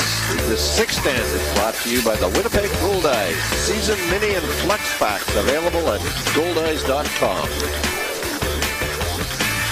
Well, Don, here are the top seeds for this championship. No argument, Jeff Stoughton, world champion. You're never going to take away the top seed from him. Mike McEwen, number 2. Rob Fowler, number 3. William Lyburn, number 4. And I don't think there's any doubt about any of those top 4 in most of the guys' minds. From there down, they could have been mixed up a bit. Peters, Grassy, Gunstone, Gunlickson, McNamee, Elias. Well, yeah, all of them are tremendous teams, but you have to look at this as the top 2, Stoughton and McEwen. McEwen would be number 1 anywhere else in the world. Absolutely. Except against with the godlike Jeff Stoughton team. You know, it's just amazing. And they are in a category above the rest of the field.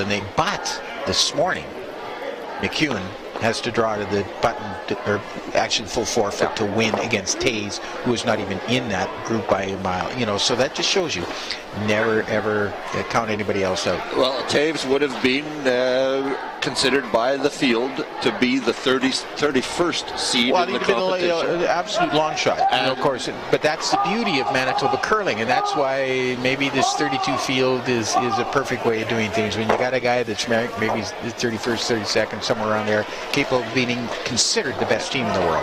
A year ago, of course, Mike McEwen was seated number 1 ahead of Jeff Stoughton. And for good reason. Jeff had busted up the team from the year before and was playing with a new team and wasn't quite as proven. But you can be the top-ranked team in the world, the top money winner in the world, but if the world champion is there, you're not ahead of him. But then when Jeff came back, he brought back John Meade. Yeah. And in my opinion, the greatest back end that ever played the game, Stoughton and Meade.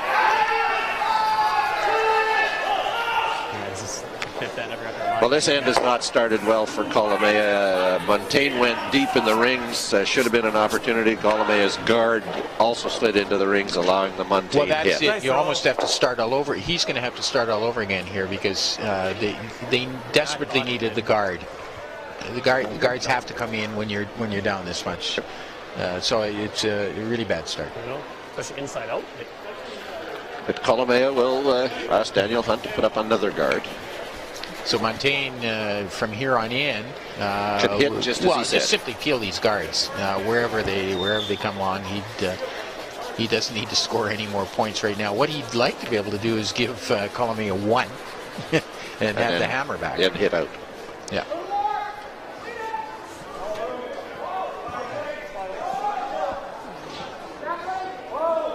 We get the guard, and Muntain will call for the hit. Like a second. So like.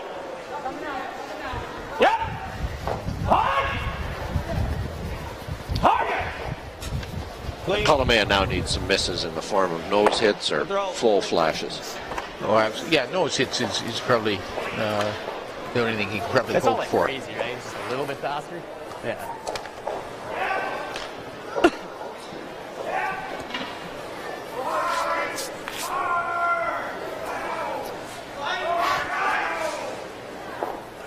It is a depressing situation for the Kolomaya team in a way, but they do have to maintain a positive sort of attitude here if they can just, even if they got back with a deuce, 3-4 would be nice, of course.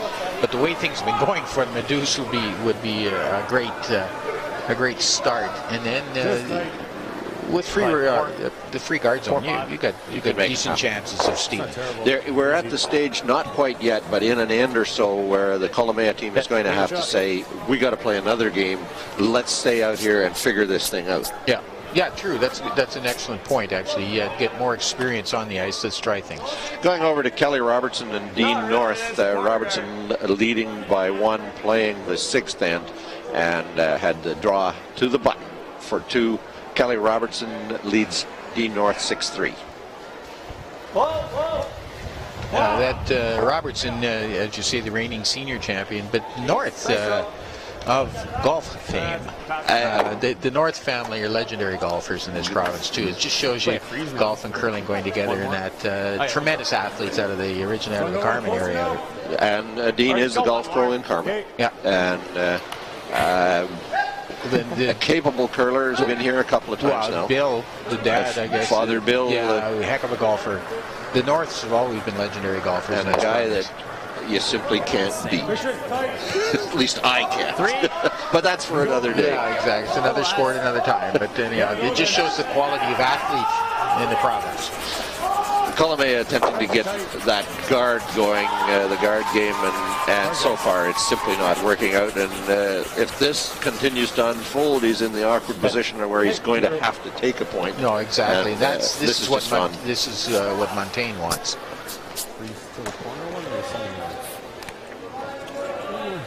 Corner one. This thing, pretty like one more. No, go in. Hopefully get a jam out or maybe get a piece here. Yeah. But you know, these are relatively easy shots. But you just have to maintain your focus on these things all the time and not miss a relatively easy shot. Clean. They just continue to rip the guards off. I guess I should go that way. Sorry. Mike, the third, continues to throw fairly decent rockets down there on that, and he can throw the good weight hits. I get the impression that he's not going to scale back his weight. He's a big lad who likes to throw hits. The only thing is, the weight is good in a situation for peeling guards, but when you got to do this precise tap backs and little hit and rolls, chap and lies, then you've got to be able to throw that really, really precise sort of hack weight, backring weight, and that's where you score. It's like in golf, the putting and the chipping game, and that's what makes the big difference in this kind of game. Well, in order to try to change it up a little bit, the Kolomaya team has played down to the rock in the back outside corner of the 12-foot circle, and hoping to get the jam. Well, they're just making an assumption there that the guard was going to be peeled no matter what, but it makes it difficult, with the rocks and house. They're hoping that maybe they get a hit and stick here, and leave some sort of pocket, but that's not going to. See, they interesting little comment. He's trying to take the back one with it too, which is good because fewer rocks in play, the better.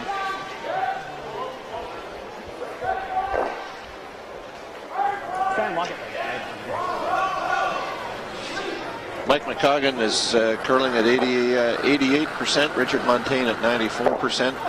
Justin Reeschek continues to curl a virtually perfect game. Those are numbers provided to us by a couple of Dauphin veterans, Bunny Small and Ralph Wilson. Tremendous curlers in their day too. You gotta get to it first.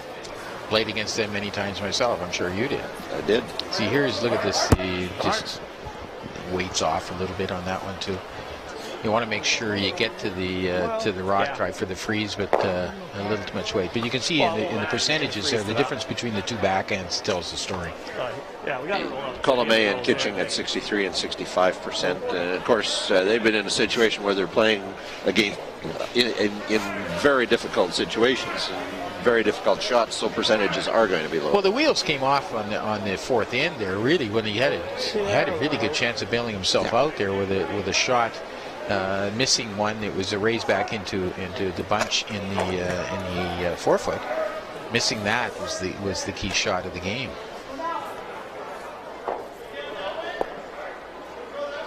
Touch more.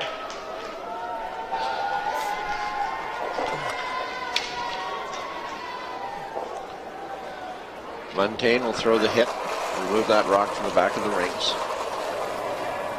This end has unfolded exactly the way Richard Muntain would want it to. Oh, exactly. Well, the only thing, only comment is he wouldn't want any rocks and play hard, Exactly. maybe just one. Right up. But you're right, it's the front is clear, and that's perfect. It's fairly discouraging here for Kolomaya to try and get more than a 1 here. We're going over to sheet E, where the first game on this draw has ended. Sean Grassy leading Dave Johnson 5-2, playing the 6th end. Draw for 4 ends that game at 9-2. Sean Grassy, a very capable mixed curler who would love to shed that label, Don. Well, he's following the footsteps of Jeff Stoughton. Exactly. That's what he did, and he won the mixed a few times, and then the rest is history. Dave Johnson last played in the Safeway Championship when it was the Labatt Tankard in the Keystone Center in Brandon in 1981. Well, that was you played in it that year too. Dave Johnson Did and I. you set that up so that I would say that you played in it? Well, I thought it was a piece of interesting you trivia. got to the final too. Got to the final Those that of you year. who are listening at home, or SB, my buddy here, he got to the final with Murray and I playing against the legendary Kerry Burknick team. Dave Johnson played that same year and has been trying ever since to get back, and I'll admit I've quit trying to get back. You were there though. Look at this. Again, we overcurl. Yeah, look at that perfect weight. Really, it's very, very frustrating for him. And just see at the end here, watch as it comes in here. The weight is good. It's just, it takes off. And once it starts to move, there's nothing you can do about it. And just look at that. Very frustrating for them. Rather not. You heard Richard Muntain say, if we roll out, it's okay. I think that's his favored result. Yeah, yeah, even if he leaves a pocket, I mean, if he gives up a 1, that's fine. Actually, that's what he wants, and he's got the last rock.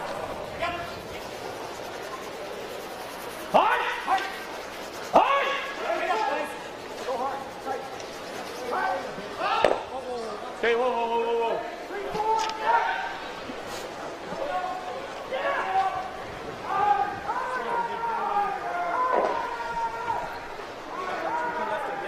So Jared Kolomaya is forced to draw facing 2.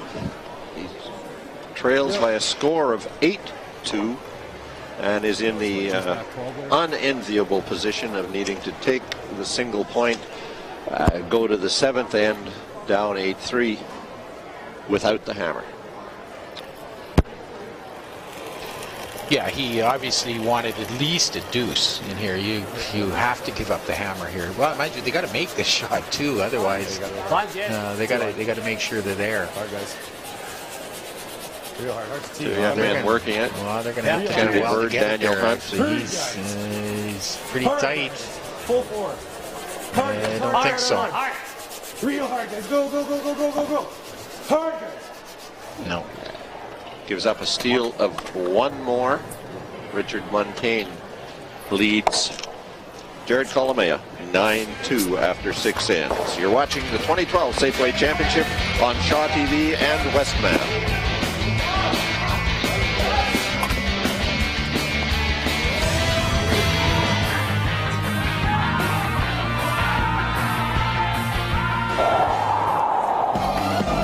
Come on, Goldie, really put your hips into it.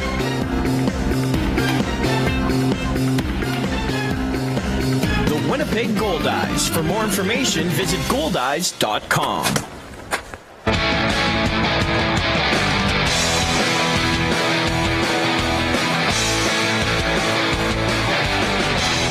Geldwen Windows and Doors. Reliability for real life.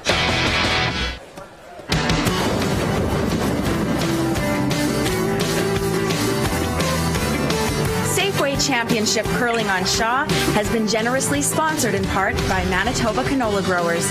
Visit canolarecipes.ca. Granny's Poultry, a local farmer-owned cooperative, is proud to support Safeway Championship Curling. Good luck to all participants. Visit grannies.ca for recipe ideas. Open Nature, made from natural ingredients. Exclusively at Safeway. a proud sponsor of the Safeway Championship. Visit safewaychampionship.ca for more information. When talking to your dentist, it's important to be candid about your medical history. Some procedures, such as heart surgery or joint replacement, can dramatically affect your dental care. Wherever possible, complete your dental treatment first. Only your dentist has the education and expertise to diagnose and treat all of your oral health needs. To find out more, visit manitobadentist.ca. Talk to your dentist. Good for you. Good for life.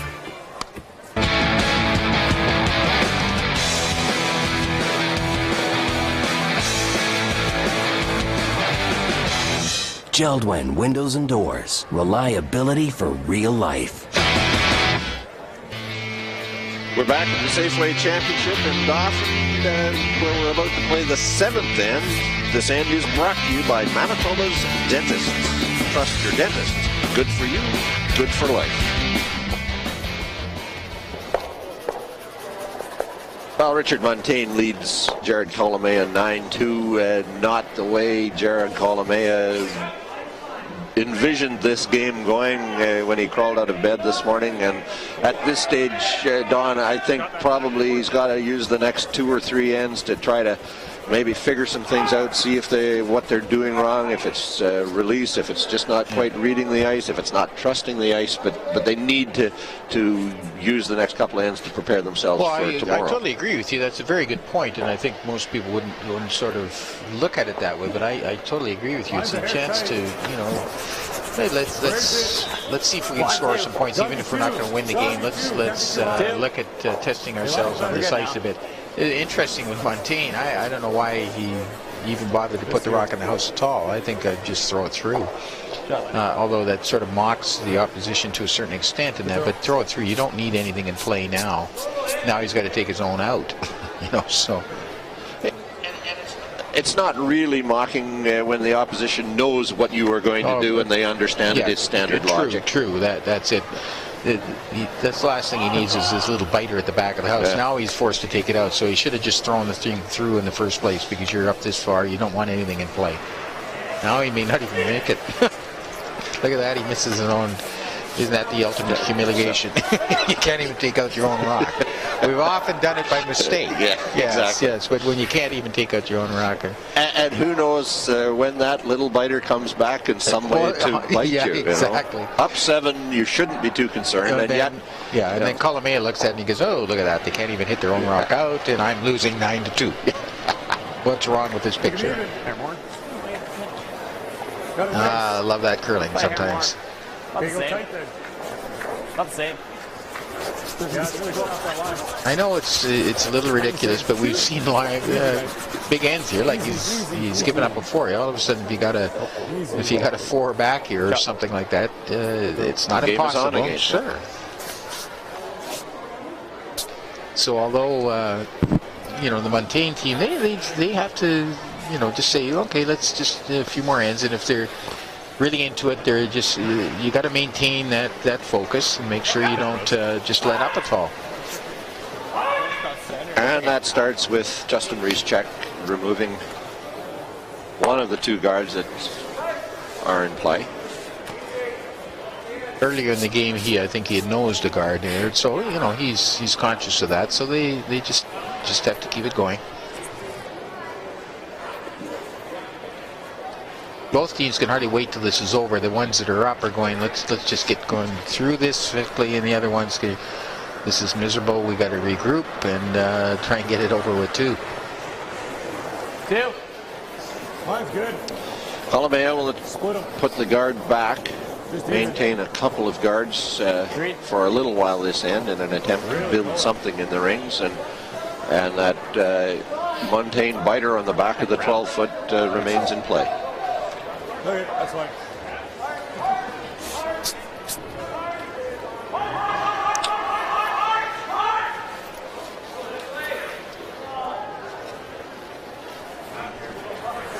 I was looking, he was giving his team the option here, Muntain, of hitting the rock on either side, and he was actually looking maybe if you played the other turn, the outside in, you might even raise it back onto your own and split them out, or worse even, hit it straight back onto your own and stick around there.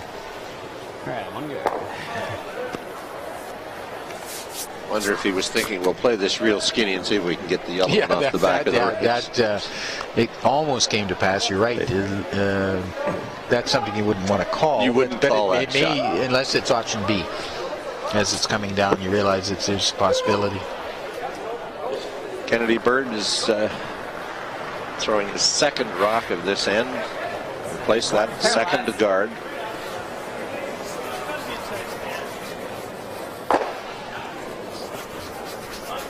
Interesting with this Kolomaya team. They coming into this, they were looking at probably had some aspirations of doing quite well.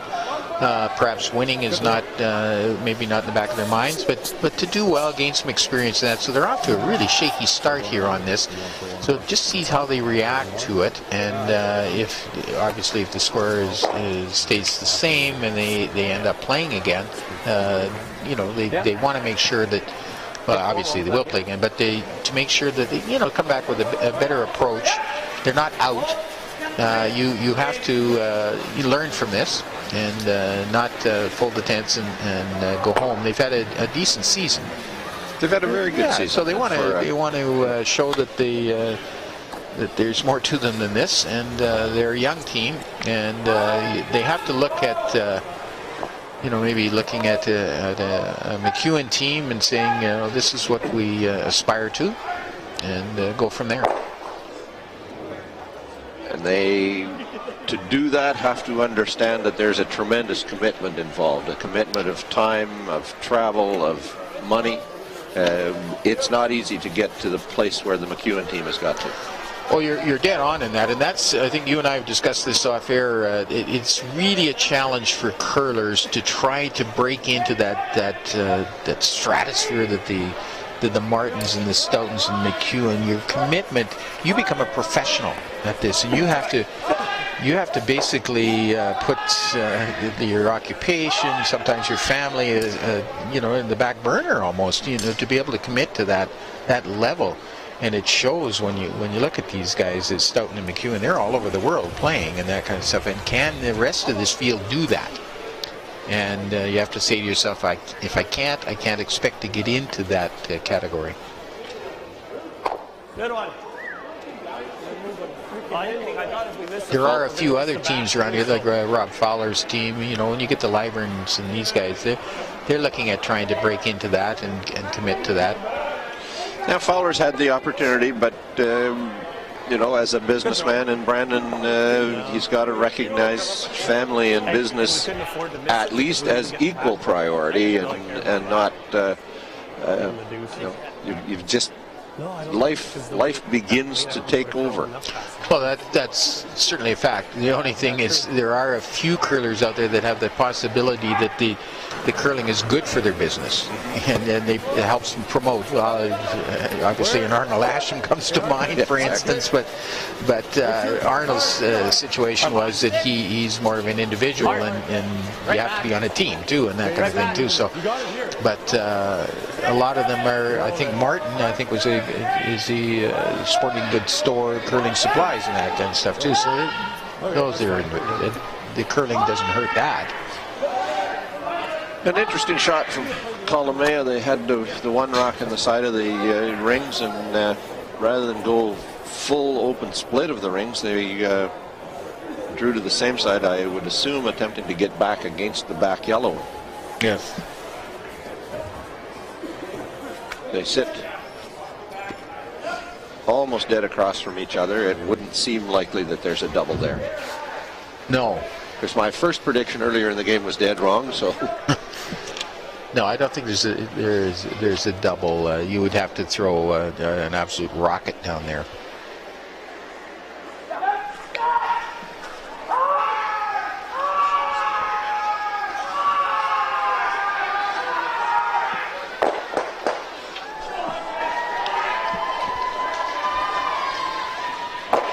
Richard Muntain playing the hit on the outside rock, the rock in the 12-foot.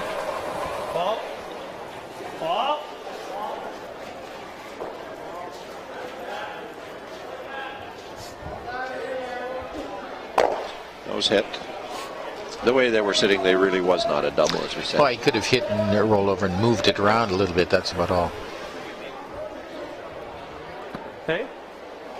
Yeah. Right up there. Yeah.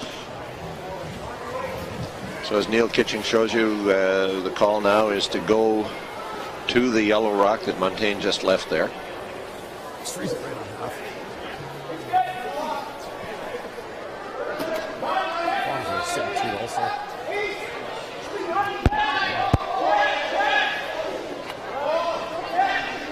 Well, he can get himself a deuce here, or hope for a jam and maybe get a 3 or something like that. Well, you know, a little bit of ray of hope for him.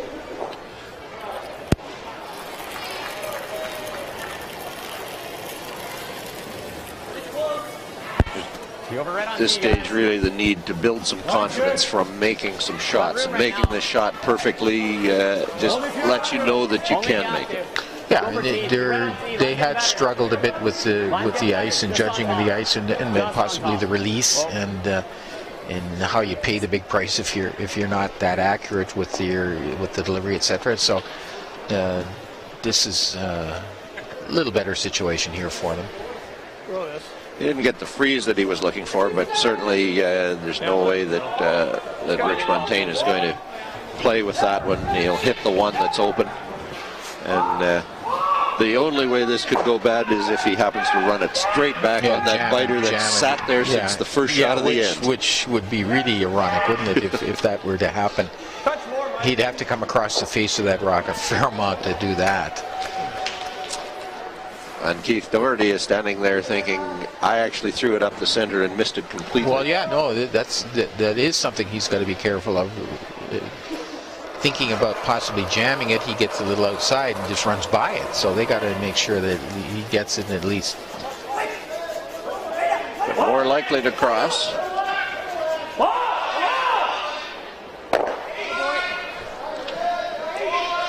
Well, that's a good shot to stick around because he forces Kolomaya. He's got to move it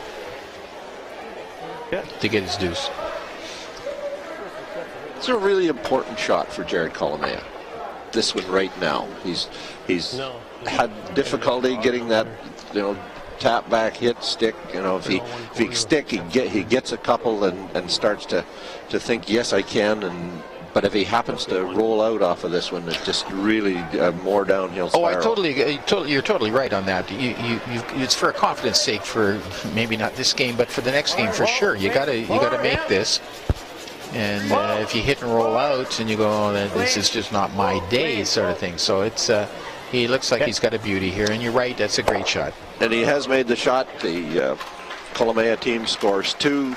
The score is 9-4 for Richard Muntain. You're watching the 2012 Safeway Championship on Shaw TV and Westman.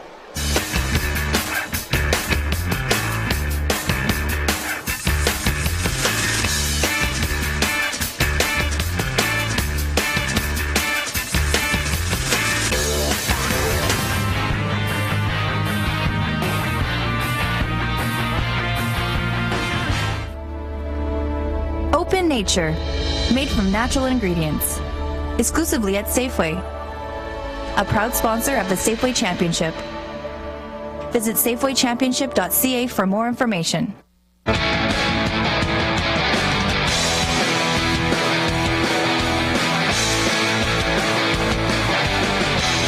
Geldwen Windows and Doors. Reliability for real life. Granny's Poultry, a local farmer-owned cooperative, is proud to support Safeway Championship Curling. Good luck to all participants. Visit grannys.ca for recipe ideas.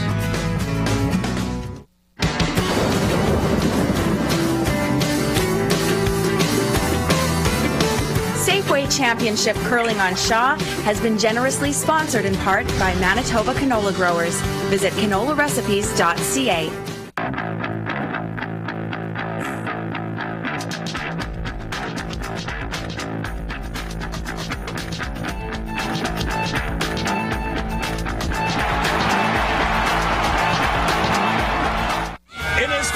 seasons of curling, Alex Marchand won 7 games. 8 games.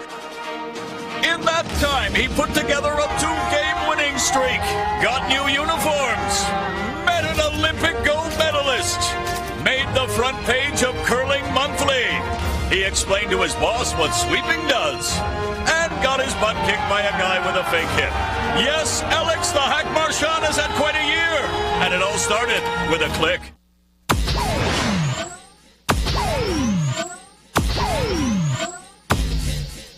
Safeway, proud sponsor of the Safeway Championship. Brought to you by Email Direct. For more information, visit safewaychampionship.ca. We're back. The Safeway Championship in Dauphin. This 8th end is brought to you by Tim Hortons, proud supporters of Manitoba's provincial curling championship.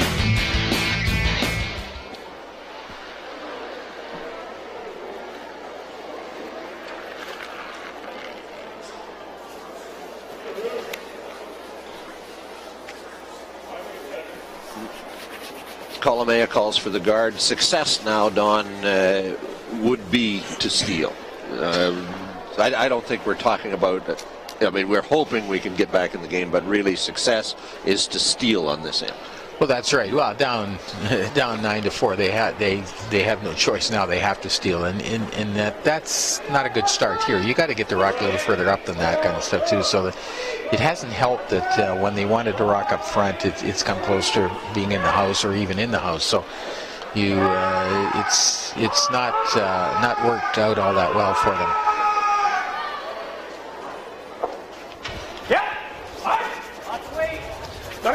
Keith Doherty is asked to move that rock back into the back corner of the rings, I'd suggest. Roll off it.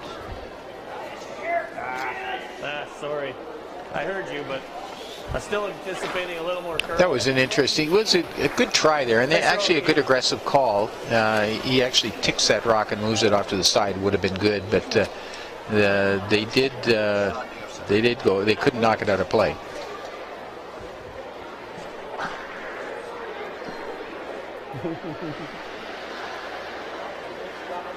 Again, they need some work with some rocks up front.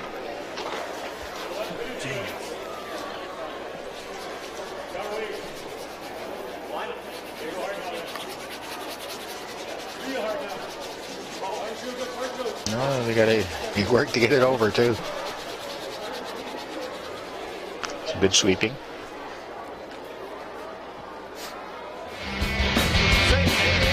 Well, Jared Kolomaya has been under pressure all day since that 4 in the 4th end, Don. And here's a shot that is an example. Well, this is what he was trying at almost a really, really difficult shot to raise that straight back and onto the button and that. But you can see just the angle. He's just off of just a fraction up top. Otherwise, he does it. So that was a great try there. His weight was almost perfect. Under Pressure brought to you by Granny's Poultry. Great taste, healthy living. Yeah. Okay, hold it. Yeah. High. Whoa. Whoa. Hit the rock first. Okay, beauty. That's a good call. Moves it off the center line a little bit here. So now they'll try and move everything out front, whatever they can. Kolomaya, of course, wants to see a little bit more, a few more guards out front and see if he can work with something. He does definitely have to steal here, though.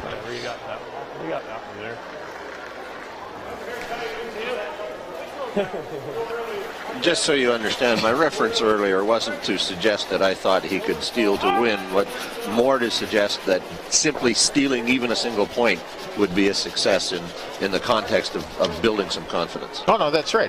You as you mentioned before, this is to look towards the next game. Let's just get our game back on track a little bit here and try and look towards our game this afternoon or later on today, or tomorrow morning, whenever they play their next game. So it's really really crucial, and your point is very, very valid, that they've got to get their game back on track for the next one. On the assumption that they do go on to lose the game, they'll be back on the ice at 8:15 tonight after the opening ceremony, and their opponent will in fact be the loser on the sheet beside them. A very hard-fought battle between Rob Fowler and Bruce Jones, where Fowler leads by a score of 4-3 playing the 8th end. So not clear who the opponent will be. But Kolomaya, assuming he goes on to lose, will be on the ice at 8:15 tonight. Yeah, that's it's a tough it's a tough one to come back from. But as you say, if you can start to play a little better now, which they appear to be doing. The last end was decent. You can get back in here and look forward to the next game. You're certainly not out. 3. Easy then. No, I don't want to go. Sit down. Yep.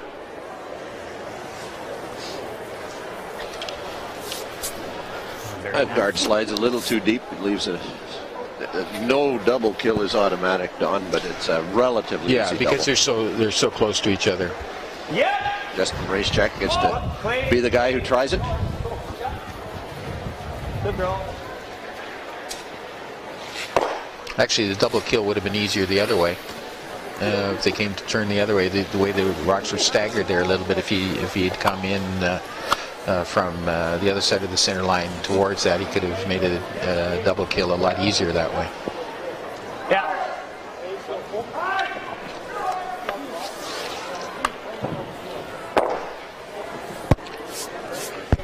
All right, top 14. Weight's the same out here? Okay.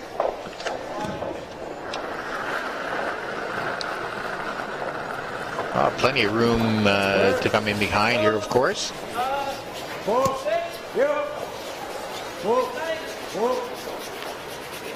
if you have to. Just for weight. Hard. Line's real good. Just a little light here. They would have liked to have, obviously come back into the forefoot on that, but just if the line is fine, just a little light on this one. And again, Mike McCoggan, the heavy hitter, gets the shot at hitting a couple of rocks. He's just worried about one. Leave a center guard. I'll play 7-8 because you'll roll your shooter. Yeah, it's pretty hard to double them off without. They could double them off, but he'd probably stick around. So that's just getting rid of one is what he's looking at here. Clean. Good throw. Yeah, there's no use worrying about that one. It's a good shot. As Richard said, if he got both of them, he was actually going to leave the yellow one on the center line. Yeah, it doesn't do you any good that way. So, except that it's your rock. Yeah, exactly. If you had to raise it back later. If we go here, what's he going to do? Yeah. He's going to rip on this, right? Yeah. I'm thinking same weight should be close. No, they're still talking positively down there, which is good. You know, you can hear with the talk about the throw, about throwing the same weight and making sure everybody's sort of still aware of the situation here on the draw weight. Over 6. Line good. Break back. Right on tee. Be right on tee, guys. Yep, hard. Hard, guys. Real hard, hurry. Good. Good shot. That's an excellent shot. Get some pressure on this. Yeah, so Muntain looks like maybe just a little bit of it showing. Do you go after it or do you go to the front one? Let's just finish strong here. Build something on the next one. If the girls so much, if you bump and go here. Yep. You can't see anything, eh?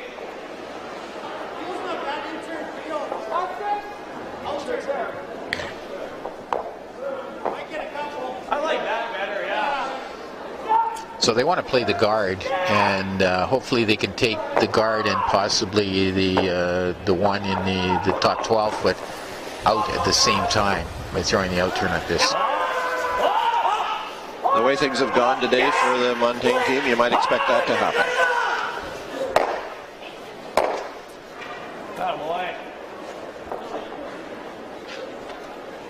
Not exactly was close. That's what he was trying, but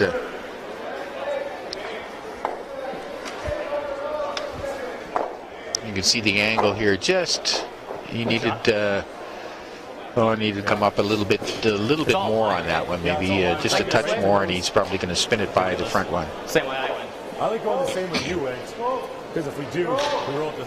And if he knows, we can always come around it a bit too. Okay. So what'd you give me? I gave you edge of 4. Well, I gave you more than that. I gave you a middle 8. Give me edge of 4. Yeah. That looks close. That should be close. Back 8? Yep.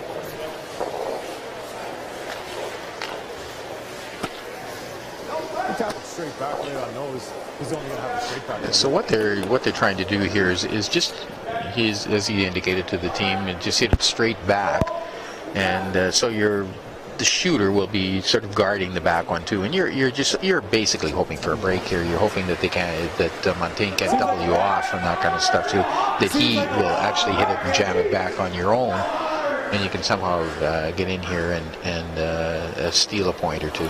He's creating some separation, some different angles than currently exist, and as you say, just exactly as they sit right now, those two are just an automatic double. And by moving this one back into the back of the 8 foot and sitting high in the 8 foot, the angles are different, and the opportunities are a little better.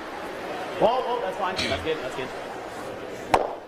Nice shot. Oh, that's a pretty decent shot. So again, this is getting back to he's getting his game back on track a bit here. So, which is really important.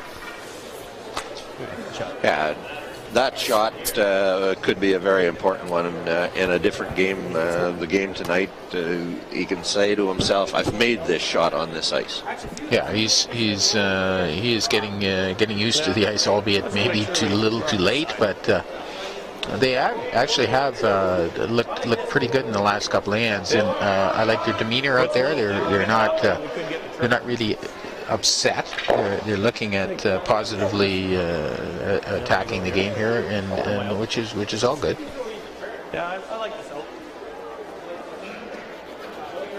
Yeah. So for Muntain, you got to be careful here. You don't want to do anything foolish. You don't want to start jamming things around badly here, and a couple of misses or anything like that, and all of a sudden it's a new ball game. He wants to hit this center line side. He thinks he might even triple it. He may be able to. I think that's optimistic, but he's certainly got 2 different doubles. Actually, a hit double on the one on the back and hit and roll towards the center line would be an ideal shot for him. We'll see. It is on the way. Keith Doherty and Justin Reeschek are the front end, the sweepers. He got that double and rolled. Shot. Very nice shot. It's ideal.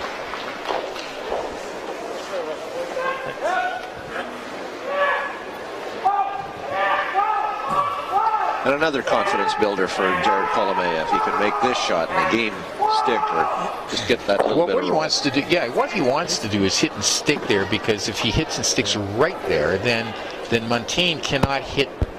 He'd have to hit and roll off that to get shot rock, or go off the other one and roll to get shot rock, which is another level of challenge for him. So you don't want to hit and roll and make it easy for Muntain to just hit and stick for one. You want to make him have to hit and roll for one.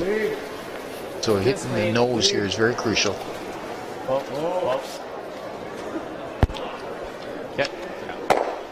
And he has made that shot. He rolled. Yeah, he's set up a double. Yeah, he's just.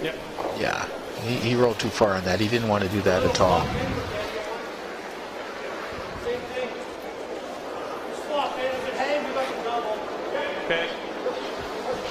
He does. Yeah, he does have to. Sorry, he does have to hit and roll slightly to get shot right. It's virtually the identical hit and roll that he made with his first shot. Just has to roll a foot to the center line side.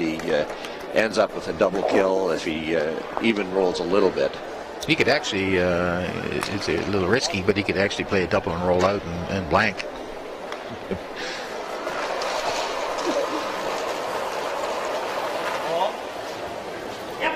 Turn hit on the way.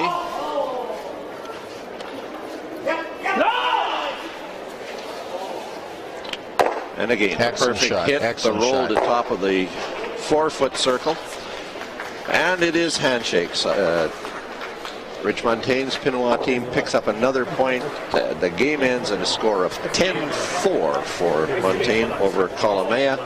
We'll be back with the post-game show, interviews with the Skips. You're watching the 2012 Safeway Championship on Shaw TV and Westman.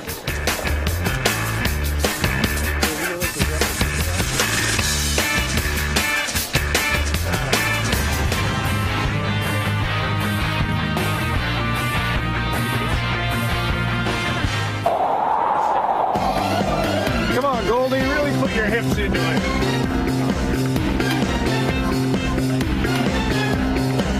The Winnipeg Goldeyes. For more information, visit goldeyes.com.